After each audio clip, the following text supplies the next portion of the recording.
안녕하세요. 이시안입니다. 자, 우리 저번 시간에 메타버스에 대해서 어느 정도 공부를 했었죠? 그리고 많은 분들이 야, 이게 되게 궁금하다 하셔가지고 또 이제 여기 두 번째 시간 찾아오신 걸로 믿고 있겠습니다. 네, 다, 어, 혹시 안 보신 분 있으면요. 그 앞에 편을 좀 보신 다음에 그래서 메타버스에 대한 이해를 좀 갖고서 오늘 들어오시는 게 더 나을 것 같아요. 근데 이거부터 보시지 말고 앞에 거부터 먼저 보시고 오시기를 바라겠습니다. 자, 오늘은 두 번째. 그러니까 메타버스 저번 시간에 했던 것들을 잠깐 생각해 보면 메타버스에 대한 어떤 개념들 이런 것들이 메타버스의 특징이다. 그리고 메타버스는 이런 특징이 있기 때문에 이런 식으로 발전해 갈 수 있다. 뭐 그런 얘기를 좀 했었고요. 그리고 메타버스가 도대체 언제 올지, 그러니까 우리 눈앞에 구현될 게 도대체 언제일지, 그러면서 사실은 메타버스에서 우리가 바라는 것들, 구체적인 기술적인 모습이나 그런 것들까지 같이 이야기를 한 셈이 되었죠. 그런 식의 메타버스에 대한 이야기, 그리고 메타버스를 또 우리가 단기적으로 접근했을 때, 그러니까 메타버스는 경제 활동이 일어나기 때문에 우리한테 아주 매력적인 공간인데요. 그런데 그 경제 활동이 말하자면 이제 돈이 언제 벌리느냐에 따라서 좀 다를 수 있죠. 그래서 당장에 벌리는 좀 단기적인 비즈니스 차원에서 얘기가 있겠고요. 그리고 중기적 비즈니스, 그리고 장기적 비즈니스 이런 차원에서 이야기가 있을 수 있더라라고 얘기를 했어요. 그래서 단기적으로 어떻게 할 것인가, 네, 중기적으로 어떻게 할 것인가 이런 얘기들을 좀 했었고요. 자, 오늘은 좀 장기적인, 그리고 또 하나는 아무래도 우리 부동산학과에서 준비한 특강이다 보니까 부동산에 관계된 그런 이야기들을 좀 할 텐데요. 메타버스를 실제적인 비즈니스로 연결시키기입니다. 그런데 비즈니스 중에서도 이제 여러 가지가 있을 거예요. 관광 비즈니스로 연결시킬 수도 있고요. 교육 비즈니스도 있고 여러 가지 있을 건데 오늘 우리가 조금 더 중점적으로 볼 것은 부동산 비즈니스로 연결되는 메타버스, 이렇게 보시면 될 것 같습니다. 그런데요. 그렇게만 하면 알겠는데 여기서 한 가지 좀 더 배우고 가야 될 게 있어요. 아, 또 배움이라니. 아, 근데 여러분 이제 배우려고 이걸 계신 거니까 그렇죠. 네. 좀 어려울 수 있는데 NFT, 블록체인 얘네들이요. 메타버스랑 같이 붙어 다니는 단어들이에요. 그러니까 우리는 올해죠. 올해 해 가지고 가장 뭐랄까?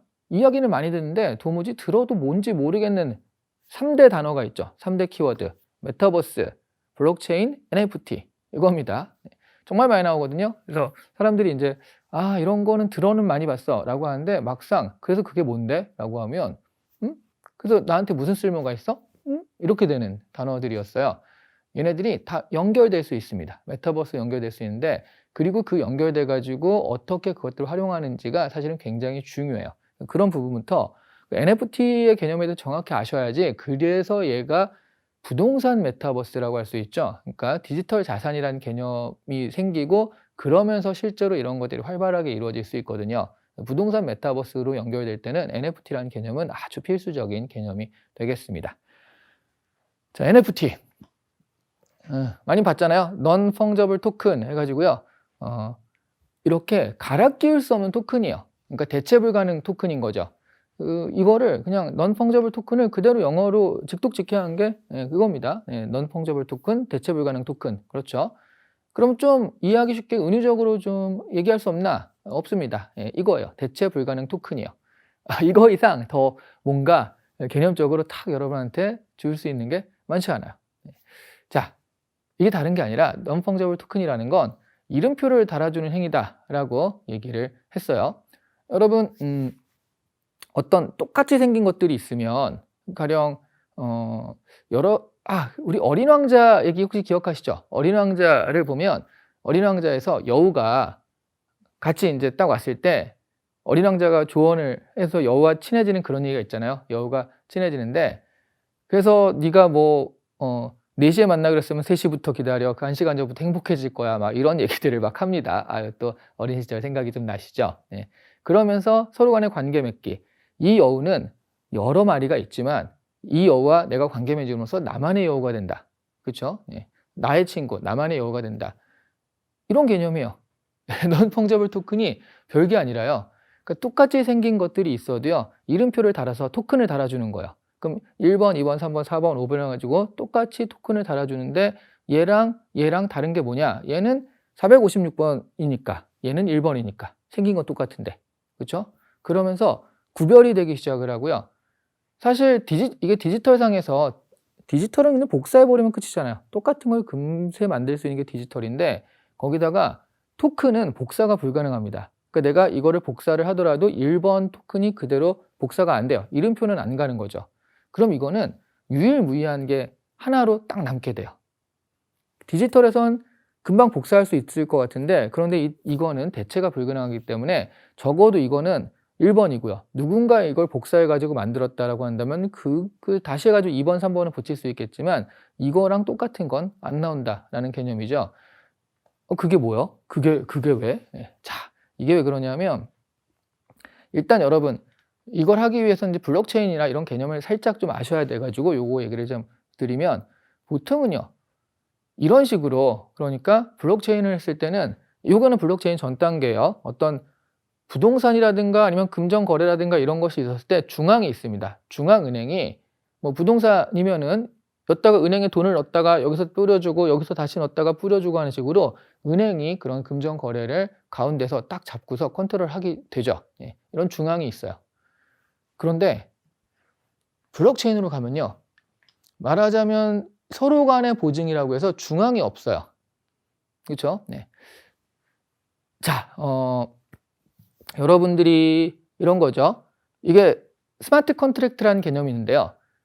우리가 블록체인 같은 경우에는 실제로 얘가 보증을 해주는 거다. 그러니까 이것과 이것 사이에서 어떤 거래가 있었을 때 얘가 보증을 해주는 거다라는 그런 얘기예요. 근데 여기 보면 서로 간에 보증을 해주는 거다. 이런 개념이에요.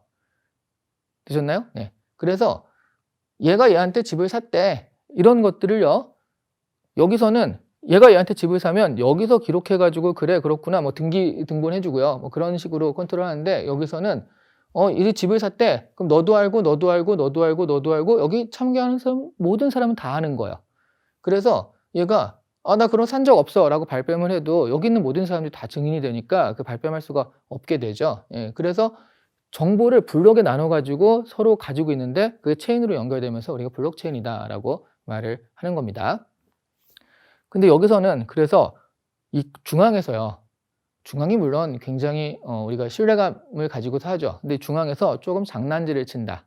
그러니까 이게 사실 블록체인이 왜 나왔냐면 2008년 경제위기 때 그때 금융권에서 문제가 터진 거거든요. 모기지론 문제가 되고 막 이러면서 금융권에서 문제가 터지고요. 근데 그때 굉장히 충격적인 발언을 들었어요. 대중들이요.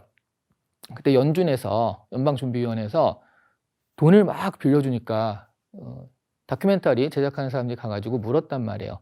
아니 이렇게 돈을 막 빌려줘도 됩니까? 그랬더니 그 연준 의장이 그때 뭐라고 했냐면 그렇다고 저희가 돈을 다 주는 게 아니에요. 그냥 숫자만 고쳐주는 거예요. 그걸 보고 대중들이 충격을 받은 거예요.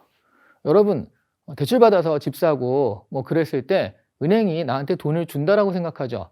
근데 생각해보면 실제 돈을 주는 게 아닙니다. 그냥 통장에 숫자만 몇 개 고쳐주는 거예요. 그럼 반대로 내가 보내면 저기도 숫자만 몇 개 고쳐주는 거예요. 돈이 왔다 갔다 하는 게 아니에요. 정말 숫자만 몇 개 고쳐주는 거거든요. 그걸 보고 대중들이 충격을 받은 거예요. 그럼 아니 진짜로 실제로 돈이 왔다 갔다 하는 게 아니네. 생각해 보니까 숫자만 왔다 갔다 하는 거네. 그렇죠? 그러면 얘네들이 이분들이요. 이 중앙에 계신 분들이 무슨 장난질을 쳐도요. 여기 그냥 이런 사람들은 당할 수밖에 없는 구조더라는 거죠. 그 결과 중에 하나가 2008년 경제위기. 그걸 보고 만들어낸 게 블록체인이에요. 그러니까 비트코인 같은 것들이 그때 생긴 거죠. 이거 너무 부당해. 우리끼리 그러면 서로 민주적이잖아요. 민주적으로 서로 간에 보증을 해가지고 이렇게 중앙이 장난을 못 칠 수 있는 그런 걸 만들어 보자. 그게 암호화폐예요. 그래서 여러분 암호화폐 찬성론자들과 반대론자들을 보면 재밌는 게요. 암호화폐를 반대하는 사람들은 대부분 중앙정부 기관에 있는 사람들이에요. 무슨 한국은행 총재라든가 미국도 마찬가지예요. 중앙은행 총재라든가 중앙정부 기관에 있는 사람은 암호화폐를 반대합니다. 자기들이 좌지우지 못하니까요. 그런데 민간 기업에서 일하시는 분들이 있죠. 그런 분들은 암호화폐를 다 찬성해요. 네, 그래서 진짜로 이렇게 살짝 나눠져 있습니다. 그거 보면 이렇게 되어 있는 게 바로 그런 블록체인인데요. 근데 비트코인 말고 2세대 블록체인으로 가면서 한 가지 기능이 덧붙어졌어요. 그게 스마트 컨트랙트라고 계약서 기능이에요. 그러니까 이 사람이 이 사람한테 돈을 줄 때요. 그냥 주는 게 아니라 여기서 어떤 계약 조건이 있습니다. 이 계약 조건이 만족해야지 이 사람한테 돈이 가게 되어 있는 거예요. 되셨죠? 네. 여기서 이렇게 갈 때 어떤 계약 조건을 만족해야지 돈이 넘어가게 돼 있어 가지고 말하자면 에스크로 역할까지 해주는 것이 바로 2세대 블록체인, 그 2세대 블록체인의 대표가 이더리움이거든요. 그래서 여러분 디지털상에서 일어나는 거래들의 많은 경우들을 보면 대부분 이더리움 기반으로 되어 있는 게요. 스마트 컨트랙트, 그러니까 스마트 계약 기능이 있는 암호화폐이기 때문에 그렇습니다. 자, 해서 요게 이제 블록체인. 그래가지고 요거 뭐 암호화폐 해가지고 우리가 많이 쓰고 있어요. 근데 여기에다가 자, 요거는 저거 NFT의 개념이죠. 이런 그림이 있어요. 이런 그림에다가 NFT를 답니다. 토큰을 발행했어요. 자, 여기 발행을 하면 이 그림은 나만의 그림이 되거든요. 그것이 어디 가냐 하면 블록체인에 기재가 되는 거예요. 그러니까 얘가 내가 막 이거 조작을 할 수 없게 이것은 옛 것이다 라는 것들을 아까 그 블록체인 있죠. 그러니까 중앙이 나서 가지고 야 이건 진짜야. 그러니까 우리 진짜 실제 그림 같은 경우에는 갤러리라든가 아니면 미술평론가라든가 이러신 분들이 이거는 진품입니다. 이건 가품입니다. 하고 얘기를 하잖아요. 근데 그분들이 틀릴 수도 있고요. 약간 나쁜 마음을 먹을 수도 있고 그런 거랑 비슷하죠. 근데 이거는 이 사람이 가진 진품 맞아 라고 해서 블록체인상에 기재가 돼 가지고요. 이 블록체인에 참가하는 모든 사람들이 이것을 증명을 해줘요. 그러니까 그래서 연결되는 거죠. NFT가 원본 증명이 되는 건데요. NFT가 붙음으로써 이거는 유일무이한 너만의 것이라는 원본 증명이 되는 건데 그냥 되는 게 아니라 블록체인상에 그게 들어가면서 이 블록체인에서 기재가 되고 그거는 그래서 누가 바꾸거나 그럴 수가 없습니다. 그래서 대체 불가능해지는 거예요. 되셨죠? 네. 그래서 자, 블록체인이라는 기술을 이용해서 NFT를 발행을 할 수 있게 됐다. 그냥 토큰 하나 붙이는 게 아니라 그 토큰 하나 붙였다는 사실을 블록체인 위에 올려가지고 많은 사람들이 이건 이 사람 거야 라고 공인할 수 있게 됐다. 네, 그런 개념이 굉장히 중요하다는 거죠. 자, 그렇게 되니까 NFT가 말하자면 자산의 기능을 가지게 되는 겁니다. 자, 이게 왜 중요하냐? 그림이 있어요. 어떤 그림 같은 것들이 있는데 이거를 디지털상에서, 그러니까 메타버스라고 합시다. 메타버스 상에서 그림이 있는데 너무 좋아요. 그래가지고 이 그림을 내 공간에도 걸어놓고 싶어요. 메타버스에 내 공간이 있다라고 한다면 이 그림 너무 좋은데 내 공간에 걸어놓고 싶어 라고 해서 탁 했을 때 지금 같으면은 그럴 수 있죠. 왜냐하면 지금 SNS나 이런 거 보면 재밌는 그림 있잖아요. 그러면 캡처해가지고 그냥 탁 오려서 내가 가지면 되잖아요. 그렇죠? 네. 그리고 또 하나는 그렇게 돌아다니는 그림들은요. 대부분 저작권자가 모호해진 경우가 굉장히 많아요. 이게 전 세계적으로 그림이 막 돌아다니다 보니까 이거 되게 재밌는 짤인데 근데 이게 원본자가 누군데? 그죠? 네, 그러니까 그럼 여기도 쓰고 저기도 쓰고 저기도 쓰고 하면서 그게 특별히 원본자 없이 그 저작권 문제 없이 돌아다니는 경우가 굉장히 많습니다. 그런데 그림도 만약 그럴 수 있다. 메타버스에 그럴 수 있다. 그러면 그림 좋은데 그러면 복사해가지고 내 거에 그냥 딱 받쳐놔요. 끝이죠. 네. 그것을 못하게 하는 것이 바로 NFT예요. 못하게 하는 건 아니죠. 뭐 이렇게 캡처해서 하면은 할 수 있겠지만 말하자면 이거는 이 그림 내 건데요? 아니 증명이 어떻게 돼요? 그러니까 인터넷에서 돌아다니는 짤이라면 그게 어느 게 원본이고 네가 원본인지 그걸 내가 어떻게 알아? 이렇게 될 수 있겠지만요. 이거는 이 그림 지금 NFT 보세요. 예, 내 이름 돼 있잖아요. 그러니까 이거는 내 거 맞죠? 그죠? 예. 그러니까 이 그림에서 내가 그걸 함부로 막 갖다 쓸 수가 없게 되는 거예요. 자, 이게 NFT의 가장 본질적인, 그러니까 여러분이 가진 콘텐츠가 있을 거예요. 그 콘텐츠의 저작권이라든가 여러분이 그건 내 거다라는 것들을 증명해주는 역할을 하는 게 NFT가 된다는 얘기입니다. 그래서 지금은 NFT가 이제 좀 이렇게 비즈니스적으로 쓰이기보다는 주로 뭘로 쓰이냐면 NFT 아트라든가 NFT 컬렉터블 해가지고 그런 식으로 많이 쓰이게 되는데 원래는 가장 우리가 좀 눈여겨볼 기능들은 바로 이런 기능들이에요. 그래서 이런 것들을 뭐라고 하죠? 디지털 가상 자산이라고 하는 겁니다. 그러니까 NFT라고 했을 때 보통은 non-fungible 토큰이니까 이렇게 유일무이하게 증명하는 기술이다. 토큰을 붙이는 기술이다. 원래는 그게 맞아요. NFT는 기술에 대한 이름인데요. 근데 이제 하다 보니까 NFT가 점점 디지털 가상 자산이라는 말로 대체해서 쓰이기 시작을 해요. 그래서 이건 좀 두 가지 뜻으로 쓰이고 있다라고 생각하시면 되겠습니다. 기술 자체를 얘기할 수도 있고요. 아니면 디지털 가상자산. 그러니까 내 자산이라는 게 뭐예요? 자동차, 집, 내가 가진 뭐 만년필 이런 것도 자산일 수 있습니다. 왜요? 가치가 다 붙어 있으니까요. 자동차는 얼마, 만년필은 얼마, 요거는 얼마 하는 식으로 단돈 100원이라도 가치가 붙어 있으니까 나의 자산이 되는 거죠. 그런데 디지털상에서 내가 가진 콘텐츠나 내가 가진 것들은 그런 자산 가치가 없어요. 뭐 파일이 있으면 그거는 복사해가지고 붙여 이렇게 해버리면 그게 뭐 무슨 값어치가 있겠어요 라고 했는데 거기에 NFT가 붙으면서 복사하더라도 이건 네 거잖아. 그럼 네 거, 너만이 가진 것들을 확실하게 증명을 해줄게. 이렇게 돼버리니까요. 디지털상에서 내가 가진 콘텐츠에 자산 가치가 생겨요. 그죠? 그래서 이게 경천동지할, 세상을 뒤흔들 기술이 되는 게요. 디지털상에 자산 가치를 만들어주는 거예요. 우리가 사실 메타버스까지 안 가고 인터넷 시절만 해도요. 인터넷 때만 해도 디지털상에 내 콘텐츠도 막 있고요. 남의 콘텐츠 정말 많았단 말이죠. 그렇죠? 근데 그 콘텐츠가 누구 건지 증명이 안 되니까 플랫폼 위주로 네이버면 네이버, 다음이면 다음 하는 식으로 이 플랫폼에 들어가서 우리가 그냥 활용하는 식으로 썼단 말이에요. 그게 웹 2.0 시대라고 합니다. 플랫폼이 주도가 됐던 시대. 근데 지금은 웹 3.0 시대, 콘텐츠가 주도를 해요.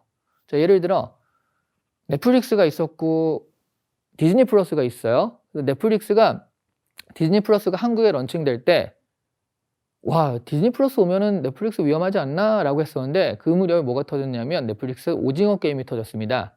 그리고 지옥이 터졌어요. 디즈니 플러스로 안 가는 거예요, 사람들이. 그러니까 내가 넷플릭스에 가입하는 건 넷플릭스가 좋아서라기보다는 오징어 게임 보게 아니면 지옥 보게 이런 식으로 가입을 해요. 탈 때도 쉬우니까 지옥 봤다가 또 이렇게 넘어가기도 하고 그렇죠. 그래서 지금 사람들은요. 얘가 넷플릭스에 올라가든 디즈니 플러스에 올라가든 어디에 올라가든 간에 컨텐츠를 따라가는 거지 플랫폼이 어디냐에 그렇게 연연하지 않는다는 거죠. 그럼 웹 2.0 시대는요. 플랫폼 중심, 플랫폼이 어딘데? 플랫폼이 뭐 큐레이션 잘해줘? 뭐 이런 것들이 중요했다면 웹 3.0 시대는 컨텐츠가 뭔데? 컨텐츠 위주로 가는 거예요. 뭐 예를 들어서 이런 일은 좀 발생하기 힘들겠지만 오징어 게임 2를요. 그 넷플릭스 할인하는 꼭 그런 법 없잖아요. 계약을 안 했으면. 보니까 그렇게 계약한 것 같진 않던데 계약을 안 했으면 오징어 게임 2는 디즈니 플러스에서 할 수도 있어요. 그럼 사람들이 오징어 게임 2를 보러 디즈니 플러스로 갈 수도 있는 거죠. 네, 극단적인 예를 들면 그렇다라는 얘기예요. 콘텐츠 중심의 시대가 웹 3.0 시대거든요. 자, 근데 제가 앞에서 한 말과 연결해 보면 어떻게 되는 거죠? 콘텐츠가 누구 거다라는 게 굉장히 확실해지면서 이 콘텐츠 저작권을 보호해 줄 수 있는 게 NFT라고 그랬죠. 근데 그렇기 때문에 이 웹 3.0 시대의 핵심 기술인 거예요. 아니면 오징어 게임이야. 많은 사람들이 딱 보기도 하고 이게 누구 건지 아는데요. 그냥 내가 만든 조그만 뭐 게임이 있다거나 내가 만든 음악이 있다거나 이런 것들에 대해서는 그냥 돌아버리면 끝이잖아요. 근데 여기 NFT 딱 붙여가지고 딱 했는데 이게 막 터졌어요. 이 음악 너무 좋다고. 그런데 그거는 내게 확실한 거잖아요. 그죠? 네, 그래서 컨텐츠 주도의 어떤 그 앞으로의 흐름들 이런 것들을 가능하게 한 게 NFT라는 얘기예요. 자, 너무 심각하게 갔죠? 네. 자, 이렇게 심각하게 가지 말고. 네. 근데 여러분들이 많은 분들이 좀 근데 좀 이상하지 않나? 라고 생각을 많이 합니다. 왜냐하면 아니 그래도 어떻게 이 NFT 그림 쪼가리 하나에 몇십억씩 하고요. 근데 실제 그림도 아니에요. 디지털 파일인 거죠. 게다가 그 파일은 되게 많이 놔돌아요. 이미 너무나 많이 놔두는 그런 파일들 하나가 몇십억씩 하고 뭐 이런 것들을 보면서 세상이 미친 건가? 내가 이해가 안 되는 건가? 이렇게 생각을 하실 때가 많아요. NFT 경매에 들어가면 보통 뭐 요즘은 그렇게까지 확 가진 않는데 요즘 들어서도 뭐 몇 억씩 그런 것들이 나옵니다. 그런데 근데 그게 왜 가능한가? 똑같이 복사할 수 있고 그러니까 토큰이 복사가 안 되는 거지 그림 자체는 복사가 얼마든지 가능하거든요. 똑같이 복사할 수 있고 그리고 이게 사실 네가 가졌다라는 유일무이한 그런 증명? 그런 거 해봤자 내가 얻어지는 게 뭔데? 라고 생각을 하실 텐데요. 실제로 여러분 모나리자를 생각해 보세요. 모나리자 우리 다 알지 않아요? 어떻게 아냐면 지금도 검색하면 모나리자 그림을 다 볼 수가 있거든요. 그죠? 크게 해서 볼 수도 있고요. 화질 좋은 걸로 볼 수도 있고 다 볼 수가 있습니다. 그런데 이 그림은 원본은요. 이게 원본이란 이유 하나로 모나리자는 사실 경매가 나오지 않겠죠. 네. 근데 고흐 그림 같은 거 이런 것들은 경매가 들어갔을 때 몇 천억씩 하잖아요. 그런데 이 고흐 그림도 전 세계 어디서나 다 볼 수 있어요. 다 퍼져 있어요. 그리고 그거를 또 실사처럼 출력하는 그런 서비스도 있습니다. 실사 출력해 가지고 그 크기로 그래서 뭐 그럴듯한 액자에 딱 걸어 놓으면 사실은 뭐 사람들이 얼핏 보기에는 그 그림인가 싶을 정도로 그런 것도 있습니다. 원본과 거의 그냥 보니까 원본이랑 비슷한 거예요. 마찬가지 아니에요? 그러니까 NFT에서 우리가 디지털 파일에 그런 돈을 주고 원본을 샀다라고 얘기를 하는데 이건 뭐 실물도 아닌데라고 하는데 실물도 마찬가지 아니에요? 그렇죠. 사실 그리고요. 실물이요. 가품으로 누군가 똑같이 모사를 하잖아요. 그러면 원본과 가짜를 놔도요. 우리 같은 일반인들은 전혀 구별이 안 돼요. 그죠? 네. 근데 전문가가 보기에는 이게 진짜입니다 하니까 어쩐지 이게 좀 광이 나는 것 같았어 하면서 그때서야 얘기를 하죠. 비슷해요.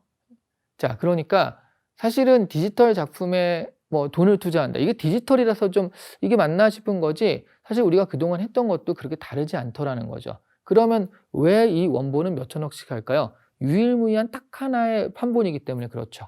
그런 것들을 복사해 가지고 이렇게 하는 거는 그냥 다 그 뒤에 나오는 거고요. 얘가 유일무이한 원본이다. 근데 사실 우리 같은 사람 잘 모르잖아요. 그러니까 예전에 발터 베냐민이라는 평론가가 아우라라는 말을 썼어요. 원본에 아우라가 있다. 없어요. 딱 보면 이게 원본인지 모르면 없어요. 근데 이게 원본이다라고 내가 생각하고 보면 뭔가 막 뭐가 피어오르는 것 같고 느낌이 뭔가 다르다. 원본이 주는 뭐가 다른 게 있어. 이런 식으로 받아들이는 거죠. 그 아우라라는 거. 증명이 안 되는 거예요. 그죠? 네. 아우라라는 거 완전 주관적인 거고 그리고 평론가들의 평가 역시 뭐 평론가라고 하니까 뭐 그렇다라는 거지 우리는 잘 알 수 없거든요. 근데 NFT는요. 오히려 그런 것들을 정확하게 객관적으로 딱 클릭하면 이건 누구 거라고 적혀 있거든요. 객관적으로 원본 증명이 되는 겁니다. 오히려 훨씬 합리적이에요. 그렇죠? 네. 그래서 지금 NFT라는 것들이 디지털 가상자산의 기본 어떤 개념으로 자리 잡고 있고 그런 것들을 만들어내고 있다. 지금 이것만 봐도요. 모나리자 그림을 좀 비틀어 가지고 NFT 발행해서 또 이렇게 엄청 많이 하는 겁니다. 근데 그러면 이렇게 생각하지 않으세요? 그러면 내가 가령 모나리자 그림을 살 수는 없겠지만 모나리자 NFT를 샀어요. 그런데 사람들이 막 쓰는 거예요. 그러면 "아씨 내 건데 왜 써?" 라고 해서 못 쓰게 할 수 있을 것 같잖아요. 그럴 필요가 없습니다. 왜냐하면 사람들이 그 그림을 쓰잖아요. 그러면 이 그림이 되게 유명한 거예요. 그러면 나중에 "내가 이 그림 원본 팔게요." 라고 했을 때 경매가가 더 나와요. 그래서 많이 쓰게 하는 거예요. 이게 "NFT 샀는데 이거 왜 다 쓰지?" 라고 했는데 그 그림이 유명할수록 다음 경매에 유리하니까요. 그래서 약간 재테크적인 측면도 강하다는 거죠. 여기 보시면요. 요게 인제 파라마운트사 로고를 가지고서 티셔츠를 만들었어요. 그래서 요것과 요거 두 가지가 있죠. 어때요? 비슷해 보이시나요? 그쵸. 뭐 로고를 가지고 만들었으니까 비슷해 보이죠. 자, 그런데 재밌는 건요. 네. 저도 깜짝 놀랐는데 이 중에 하나는요. 한 7-80만 원 하고요. 하나는 9천 원 정도 해요. 어느 게 그러면 한 70배 이상 많은 그걸까요? 모르시겠죠? 네. 숙제로 남겨 놓겠습니다. 아니라 얘가 지금 한 7-80만 원은 뒤에 보면 얘가 구찌랑 아마 협업을 했을 거예요. 뒤에 구찌라고 크게 써 있고요. 이거는 지유라는 브랜드인데요. 일본의 유니클로 밑에급이라고 보시면 돼요. 근데 같은 로고를 써 가지고 이렇게 만들었거든요. 이런 것도 마찬가지죠.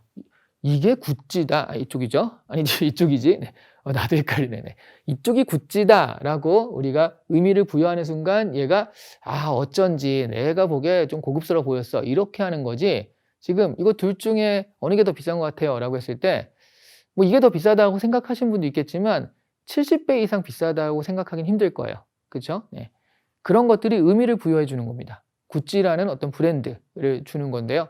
그런 거랑 비슷하다고 보시면 돼요. NFT는. 그래서 그런데 그것이 실물이 아니라 디지털상의 어떤 것들, 그 디지털에 의미를 부여하고 가치를 부여하는 것이다라는 그런 얘기예요. 아이고, 앞으로 갔네요. 네.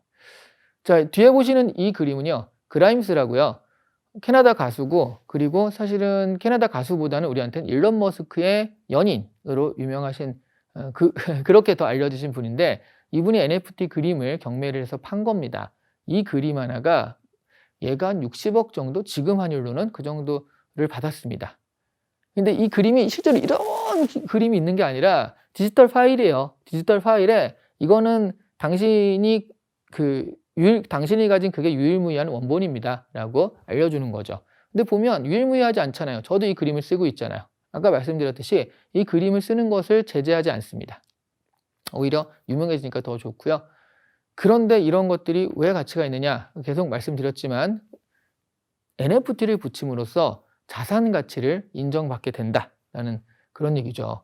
그리고 이 뒤에 보이시는 건 이것도 되게 재밌는 프로젝트인데요. 컬렉터블이라고 해가지고 이 원숭이들 보워드 에이프 요트 클럽이라는 그건데, 이 원숭이들이 10,000마리 정도가 있어요. 이 원숭이들을 수집을 하는 겁니다. 컬렉터블, 그래서 수집품인데요.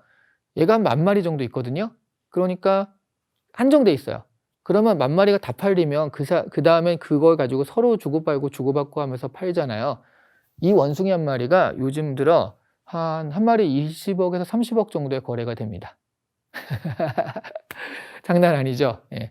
이 원숭이 파일 하나예요. 그럼 이걸 어디다 쓰느냐? 쓸 데가 없어요. 그래서 얘를 주로 뭘 쓰냐면 자기 프로필 사진에 이걸 딱 걸어놔요. 그럼 완전 플렉스 한다고 그러죠. 프로필 사진을 이렇게 플렉스 하다니 하면서 깜짝 놀랍니다. 그 PIP라고 하거든요. 프로필 픽처. 예. 그래서 이 원숭이 사진을 컬렉터블해서 서로 주고 파는데, 아까 말씀드렸듯이 뭐 좀 달라요. 희귀 정도에 따라 다른데 한 20억, 30억 정도 한다라는 거.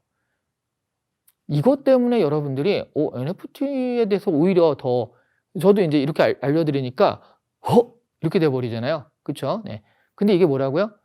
어쨌든 이런 것들의 자산 가치를 주는 기술인 거예요. 그래서 얘가 지금 우리가 20억, 30억 이런 너무 좀 거대한, 과도한, 왜냐면 되게 유명한 프로젝트라, 그래서 전 세계적인 유명세 때문에 그런 돈이 붙었다라고 보시면 되는데, 우리가 보기엔 좀 과도한 자산 가치가 붙어 있지 않나라고 생각이 들 수 있어요. 근데 일단 이런 걸 좀 지나면, 지금은 그래서 가령 이 원숭이를 처음 샀을 때 얼마에 샀겠어요? 되게 싸게 샀거든요. 그러니까 지금 몇십 배가 문제가 아니에요. 이 NFT 아트 쪽은 몇천 배, 몇백 배, 몇천 배가 수익이 나고 그렇습니다. 예, 장난 아니죠. 예. 크립토펑크라고요. 이런 프로필 사진 같은 건데, 그게 가장 제일 첫 번째 프로젝트가 있어요. 2017년인가 2018년에 했거든요. 처음에 공짜로 나눠줬어요, 그거를.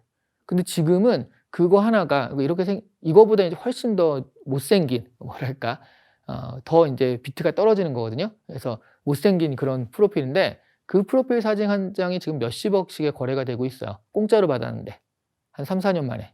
그래서 그런 것들을 보면서 우와, 너무 이게 뭐지? 라고 하는데, 그런 거 이제 첫 번째 프로젝트고 막 이러다 보니까 의미가 있어서 그런 거고요. 점점 지금 나오는 것들은 그렇게까지 가는 건 없거든요.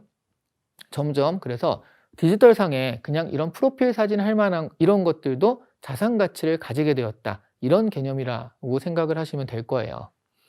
자, 그러면 이런 거죠. 가장 중요한 건 바로 이겁니다. 제가 이렇게 계속 설명을 드린 이유는 NFT가 이렇게 토대로 깔려 있어야 되는 거예요. 그래야지 메타버스가 이 위에 설 수 있다라는 그런 개념인 거죠. 왜요? 그러니까 지금 그런 컬렉터블이나 아트 같은 경우에는 좀 여러분한테 설명드리기 쉽게, 그리고 또 이게 몇 억이야 라고 하면 말도 안 되는 그림이 막 몇십억씩 하니까 여러분들이 눈을 확 돌리면서 이래가지고 좀 알려드리는 거지, 실제로 그런 것들은 좀 충격적인 그런 얘기들인 거고요. 보다 더 근본적으로 우리한테 다가오는 건 이런 거예요. 메타버스 안에 우리가 들어가서 살잖아요. 그렇죠? 네. 그러면 가령 부동산을 해가지고 거기 땅을 샀어요. 메타버스 안에 땅을 샀어요. 그런데 이게 가령 개발사가 이거 좀 장난질을 친다든가 뭔가 해가지고 또 이런 것도 있을 거예요. 그러니까 개발사를 좀 너무 나쁜 사람으로 몰면 안 되는데, 자기들이 좋게 뭐 원래는 이렇게 하기로 했는데 좀 바꾼다든가 이런 식으로요. 예, 그럴 수 있는데, 이 땅을 NFT화 해가지고요. 이거는 니께 확실해. 이거는 개발사가 보증하는 게 아니라 여기에 참여한 모든 사람들이 보증할게. 이건 니께 확실해. 그게 NFT거든요. 그러면 내가 여기서 땅을 사도 되게 안전한 거예요. 모든 사람들이 내가 이 땅을 샀다는 걸 알고 있기 때문에 확실한 내 땅이 되는 거고요. 그리고 그런 거 있죠. 뭐 게임을 하다가 게임에서 NFT를 도입한다 이런 얘기 들었잖아요. 게임을 하다가 굉장히 좋은 검을 샀어요. 이 검이 있으면 난 무적이 돼요. 집행검 그렇죠. 집행검 이런 건데 이 검이 있으면 무적이 되는 검을 샀어요. 근데 이런 것들을 그런 사기도 많이 있다고 그러잖아요. 되게 친해지면 저 그거 한 번만 써봐도 돼요. 막 그러면 잠깐 써보라고 딱 주는 순간 로그아웃 딱 하면서 사라져 버리고 방법이 없어요. 그럼 끝이래요. 예, 어떻게 할 수가 없대요. 근데 NFT가 있으면 그런 일이 있더라도 이거는 누구 건데 라고 이게 딱 써 있는 거죠. 이름이 써 있는 거고 지울 수도 없고 아무리 깎아도 깎여지지도 않고 딱 그런 거니까 다시 이렇게 회수해 올 수 있죠. 저거 내 건데 저렇게 뺏겼어요 하는 식으로요. 돈 주고 사면 그게 기록이 되면서 주인이 바뀌니까요. 그러면 실제로 내가 이거를 돈을 주고 샀는데 이걸 다른 사람한테 팔 수도 있다. 자산이잖아요. 그죠? 그게 자산입니다. 그럼 메타버스 상에서 내가 가지는 모든 것들이 자산이 될 수 있어요. 그러니까 우리는 뭐 현실에서 집에 살고 자동차도 있고 뭐 그런 것이 있다. 그런 게 자산이지만 메타버스 안에서 여러분이 이제 예전에 싸이월드 안에서 미니 홈피 꾸미고 그랬을 때 미니 홈피에 갖다 놓은 도토리라든가 미니 홈피에 뭐 앨범 이런 것들은 자산 아니에요. 오히려 내가 돈을 써가지고 음악을 흐르게 만들고 그랬잖아요. 근데 이제는 나 메타버스 안에서 나의 홈피를 꾸며야 돼요. 그래가지고 그림을 갖다 놨어요. 돈 주고 사서 갖다 놨어요. 자산입니다. 이 그림 나중에 또 팔 수 있거든요. 화분이 있어요. 자산이에요. 집도요. 메타버스 안에는 내 집도 자산입니다. 왜냐하면 NFT화 돼가지고 그 등기부 등본의 역할이라고 보시면 돼요. 그러면 이 집에 NFT가 붙어 있다는 건 등기부 등본이에요. 그래서 이게 내 거니까 이 등기부 등본을 팔아서 저 사람한테 주게 되면 말하자면 디지털상의 나의 라이프에서 내가 가진 것들이 자산이 된다. 이런 개념이거든요. 그러니까 NFT라는 것들이 이렇게 딱 서 있어야지 메타버스가, 왜냐하면 메타버스가 뭐라고 그랬어요? 메타버스의 핵심은 경제활동이라고 그랬죠. 근데 경제활동인데 돈만 왔다 갔다 하면 그거는 경제활동이 아니잖아요. 상품이 가고 돈이 오고 서비스가 가고 돈이 오고 그런 거잖아요. 그 상품이나 이런 것들이 자산이다라는 개념이 들어가니까 이 경제가 온전하게 하나의 경제 시스템으로 완성이 된다라는 그런 개념이에요. 그래서 여러분 메타버스의 시대가 오기 전에 NFT의 시대가 먼저 오고 있는 거예요.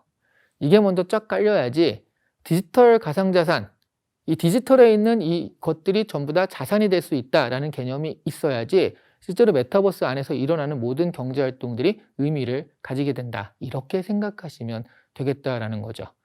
자, 그래서 이 디지털 가상자산이라는 개념을 가지고 있으시면요. 요즘에 여러분 메타버스에서 굉장히 적극적으로 움직이는 게 은행권인 거 아시죠? 기사 보면 은행권들이 사실 은행권들은 보통 보수적으로 유명하잖아요. 근데 기사 보면 은행권들이 막 뭐 행장이랑 여기서 연수를 했네, 뭐를 했네, 지점을 개설하네 하면서 은행권들이 굉장히 활발하게 움직이고 있습니다. 왜냐? 은행권의 원래 수익이 ATM 기계에서 수수료 했는 건데 요즘에 현금 안 쓰니까 ATM 별로 없어졌죠. 그런 거 뚝 떨어졌죠. 그리고 예대 마진, 그러니까 예금과 대출 마진 차이, 그 대출 이자 마진 차이로 했는데 그런 것도 요즘에 별로 좋지 않죠.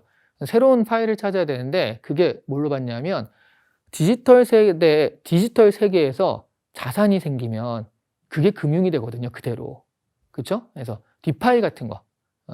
그 디센트럴랜드, 그 우리가 디센트럴랜드 할 때도 그 D예요. 그 디센트럴라이즈드. 영어 발음이 좀 어렵습니다. 디센트럴라이즈 해가지고 탈중앙화예요. 탈중앙화된 파이낸셜, 금융 해가지고 디파이나 이런 것들도요. 디지털 금융 자산이라는 개념, 디지털 자산이라는 개념.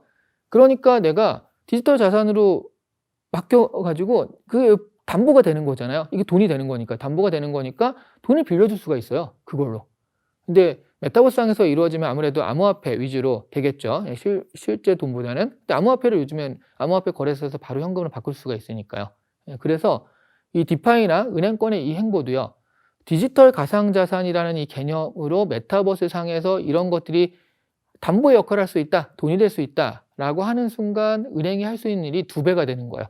현실 외에도 이 디지털 상에서도 은행이 할 수 있는 일이 생기는 거죠. 그래서 이거 괜찮은데? 앞으로 클 수 있겠어 라는 생각에 은행들이 열심히 또 이거를 보고 있는 겁니다. 자, 되셨죠? 그래서 메타버스 하는데 뭐 NFT 얘기를 왜? 이렇기 때문에 가능한 거고요. 마찬가지로 우리가 메타버스와 부동산을 연결할 때 현실의 부동산 업무랑 연결시킬 수도 있지만 그 메타버스 부동산이라고 그 메타버스 자체의 부동산을 구현하는 그런 거로 연결시킬 때 이 NFT의 개념이 굉장히 중요할 수밖에 없겠죠. 이 부동산 안에 들어와 있는 건물이라든가 땅이라든가 이런 것들이 디지털 소유 증명이 되고 나의 자산이다라는 증명이 되는 기술이니까요. 그래서 굉장히 밀접하게 연관돼서 같이 갈 수밖에 없다. 그런 얘기입니다. 자, 그러면 이번 시간에는 NFT에 대한 개념을 좀 확실하게 알아봤어요. 메타버스와 연결돼 가지고. 그러면 이제 다음 시간에는 좀 쉬셨다가 다음 시간에는 그러면 메타버스와 부동산을 연결할 때 일단 메타버스 부동산이라는 개념, 메타버스 안에서 부동산을 구현하는 것들, 이런 것들에 대해서 좀 알아볼 거고요. 그리고 좀 더 쉰 다음에 이제 실제 현실에선 또 어떻게 메타버스와 부동산이 연결될 것인가, 이런 것들을 알아보도록 하겠습니다. 자, 그러면 잠깐만 쉬었다가 또 2교시 진행하도록 할게요. 자, 잘 쉬셨다 오셨습니까? 뭐 바로 연결하신 분도 있겠고요. 잠깐 옳았구나 하고 쉬신 분도 있을 것 같네요. 자, 그럼 본격적으로 아무래도 이제 부동산학과에 사는 강의니만큼 부동산 얘기를 안 할 수가 없죠. 그래서 지금 뒤에 모노폴리가 보이고 계신데요. 메타버스와 부동산을 연결시킬 때는 크게 두 가지가 있어요. 하나는 메타버스 부동산, 그러니까 메타버스의 테마가 부동산인 거예요. 메타버스가 물론 우리가 이제 뭐 그런 얘기 할 때 영화 같은 걸 보면서 그래, 레디 플레이어 원 모든 것이 다 구현되는 그런 메타버스를 생각하시겠지만 그거는 아직 먼 얘기입니다. 그리고 가능하지도 않아요. 왜냐하면 그게 이제 저는 그 표현을 메가 메타버스라고 하는데요. 전 세계 몇십억 명이 모여있는 메타버스라고 하는 게 얼마나 어렵겠어요. 그렇죠. 네. 그래서 지금도 뭐 한국 사람들은 어디에 모여 있고 미국 사람은 주로 어디에 많이 모여 있고 해서 지금도 인터넷이나 SNS도 다 다르게 쓰잖아요. 그런 식으로요. 그래서 그렇게 전 세계가 다 모여서 들어갈 수 있는 그런 메타버스가 생길 것인가, 이건 잘 모르겠는데, 그리고 처음에 생길 때도 한꺼번에 모든 걸 구현하는 게 아니라요. 일단 메타버스가 하나씩 자라는 게 생겨요. 여러분 네이버 같은 경우는 지금 네이버가 스마트 스토어에서 물건까지 파는 걸 하지만 원래는 뭐였어요? 지식인 막 뭐 달면은 이렇게 해주고 카페 서비스 사람들 모이게 하고 그리고 이메일 공짜로 해주고 이런 서비스로 시작을 해가지고 괜찮은데 하면서 점점점 늘려나가서 서비스를 붙여나간 거잖아요. 그러다 보니까 사실 지금 네이버는 거의 웬만한 건 다 가지게 됐습니다. 그렇죠? 네. 카카오톡도 마찬가지예요. 카카오 메시지 서비스만 하다가 지금 카카오톡 들어가 보면 선물하기부터 별의별 걸 다 할 수가 있습니다. 메타버스도 마찬가지예요. 그러니까 테마가 있고요. 이거는 교육 메타버스, 얘는 관광 메타버스, 이런 식으로 그 중에 하나가 얘는 부동산 메타버스, 부동산이 주가 되는 메타버스, 이런 식으로 딱 있고, 그게 잘 돼서 사람이 많으면 그 다음에 붙여나가요. 그 부동산 메타버스는 끝나지 않습니다. 점점 붙여나가서 나중엔 토탈 모든 것들이 다 이 안에 있는 구현되는 그런 메타버스가 될 수 있는데, 일단 처음에는 그래서 테마가 좀 분명하거든요. 그래서 메타버스와 부동산 연결될 때 메타버스 부동산 또는 부동산이 테마인 메타버스라고 하는 것들이 지금 얘기하는 것들이에요. 그리고 또 하나로 연결시키면은 실제 현실에서 일어나는 여러 가지 것들과 메타버스를 어떻게 연결시킬 것인가, 요거는 우리가 다음 시간에 쉬는 시간 지나고 다음 시간에 할 건데요. 일단 지금은 그래서 메타버스를 부동산으로 이렇게 구현하는 것, 반대죠. 부동산을 메타버스로 구현하는 것, 이런 부분에 대해서 알아볼까 합니다. 크게 지금 두 가지 형태가 있는데요. 여러분이 아마 들어보신 분 많을 거예요. 어스2 이쪽이네요. 어스2랑 그리고 왜 없어져? 여기 있어야 되고요. 그리고 디센트럴랜드, 이 두 가지인데요. 이게 부동산 메타버스 하면 되게 비슷해 보이죠? 완전 다릅니다. 완전 다른 거예요. 그래서 이 디센트럴랜드 같은 경우와 어스2는 접근부터 그리고 들어가는 방식, 그 안에 하나하나까지 굉장히 다르거든요. 되게 궁금하시죠? 일단 그래서 그런 것들을 어떻게 다른지 한번 보도록 할게요. 부동산 메타버스 하면요, 기본적으로 이렇게 세 가지로 나뉘어요. 그 디지털 트윈형과 가상세계형, 암호화폐형과 가상화폐형, 모노폴리형과 부동산 개발형, 자 이렇게 나눌 수 있는데요. 노란색으로 좀 바꿔서 이거를 이따가 하나하나 다 자세히 설명드릴 거예요. 근데 디지털 트윈형과 가상세계형 자체가, 디지털 트윈은 현실을 그대로 구현한 겁니다. 현실을 그대로 구현해 가지고 하는 거고요. 가상세계는 현실에 없는 곳, 그러니까 그야말로 가상에만 있는 그런 세계들. 같은 부동산 메타버스도 하나는 현실을 그대로 구현한 곳이 있어요. 그래서 내가 땅을 사는데 경복궁 땅을 사고 막 이런 식으로 할 수가 있고요. 가상세계형은 현실이 아니기 때문에 그냥 여기 있는 거예요. 디센트럴랜드 뭐 중앙로 3-27번지 이런 식인 거죠. 네, 그래서 이렇게 두 가지 형태로 구분이 되고요. 그리고 암호화폐형과 가상화폐형, 이건 뭐냐면 같은 거 아닌가요? 아닙니다. 가상화폐형은 그 플랫폼 안에서만 쓰는 화폐예요. 예를 들어 예전 싸이월드의 도토리, 그죠? 싸이월드의 도토리 같은 경우라고 보시면 돼요. 싸이월드에서 난 도토리 부자거든요. 도토리 되게 많은데 그거 가지고 커피숍 가서 저 도토리로 커피 좀 주시면 안 돼요? 이럴 순 없잖아요. 그렇죠? 네, 그럴 순 없었죠. 가상화폐형은 그 플랫폼 안에서만 쓰이는 돈이에요. 여기서는 뭐 얼마든지 이럴 수 있다.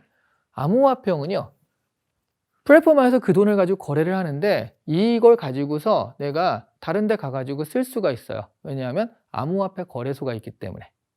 실제로 상장된, 거래소에 상장된 암호화폐를 여기서 쓰는 거죠. 그래서 이런 암호화폐형을 쓰는 형태가 있고요. 그리고 모노폴리형과 부동산 개발형. 자, 요거는 한꺼번에 또 이따가 설명드릴게요. 근데 우리가 흔히 생각하는 뭐 2만 원 샀는데 몇 천만 원 됐어요 하는 것들이 요게 좀 요런 것들이 좀 많아요. 일확천금형이라고 할 수도 있고요. 또 요거는 부동산 개발형. 말 자체가 개발형이잖아요. 뭔가 차근차근 올라가는 그런 느낌이죠. 자, 요거를 조금 더 자세하게 설명을 좀 드릴까 합니다. 먼저 디지털 트윈형과 가상세계형, 요런 것들인데요. 어떤 특징이 있냐? 디지털 트윈형은요, 그대로 구글 지도 같은 것들을 딱 갖다 놔요. 그래서 그 지도에서 가령 뭐 이렇게 지도가 있으면 뭐 어디라고 쳐요. 그럼 이렇게 셀을 나눠서요, 요 셀을 사는 거예요. 요 셀을 하나하나 사게 되어 있습니다. 그래서 요 셀 하나 가격이 처음에 이게 되게 웃긴 게요, 그냥 셀이거든요. 그러면 여기가 지금 육지면 여기가 바다란 말이에요. 그렇죠? 바다는 사실은 진짜에서는 쓸모가 없잖아요. 살 수도 없죠. 뭐 여기 모래 딱 있으면 그렇죠.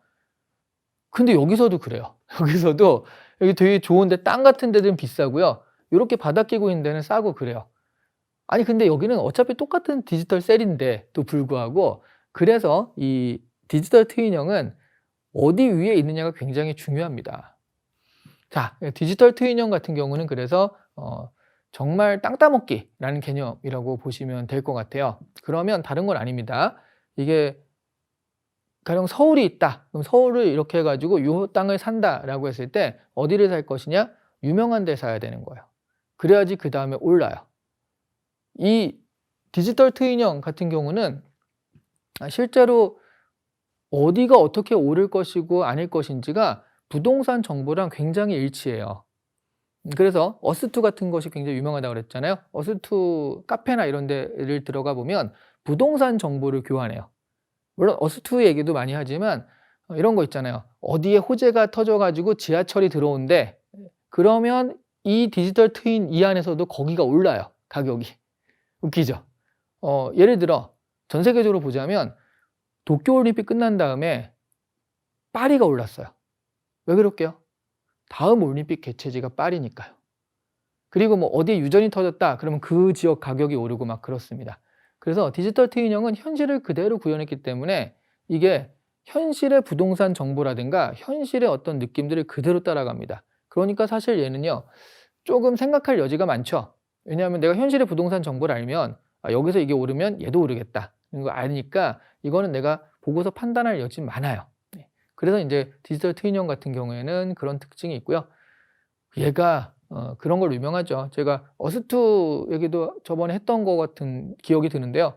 요거 셀 하나당 0.1달러. 처음에 런칭할 때 2020년이죠. 2020년 11월에 런칭할 때요.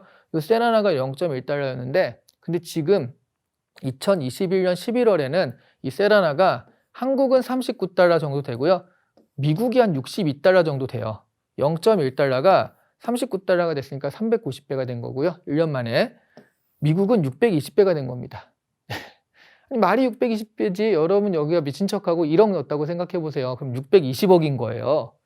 아유, 네. 너무 미쳤죠? 그러면 안 됩니다. 네. 그러면 안 되는데, 자, 그래서 요런 거 할 때는 디지털 트윈형 같은 경우에는 뭐, 아니, 이게 뭐가 있다고라고 하지만 어쨌든 현실을 그대로 반영하기 때문에 현실의 부동산 정보를 가지고 투자를 할 수 있는 여진이 있다라는 거.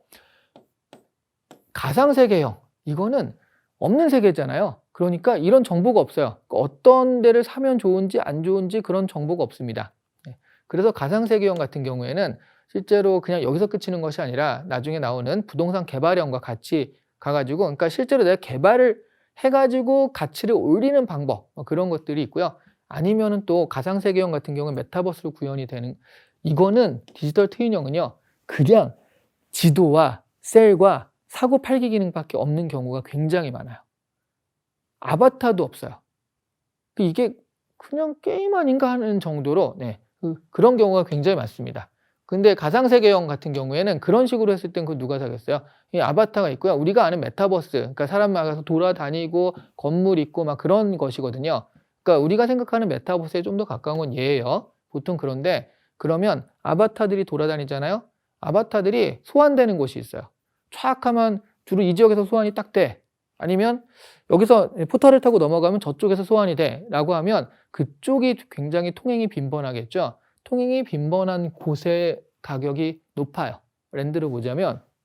그래서 들어가서 딱 보신 다음에 어디쯤에서 사람들이 좀 많이 움직인다 라든가, 지금 이거 보니까 저번 달에 비해서 이번 달이 이쪽으로 좀 많이 넘어왔어요. 사람들이 이쪽으로 좀 움직이는 것 같아요.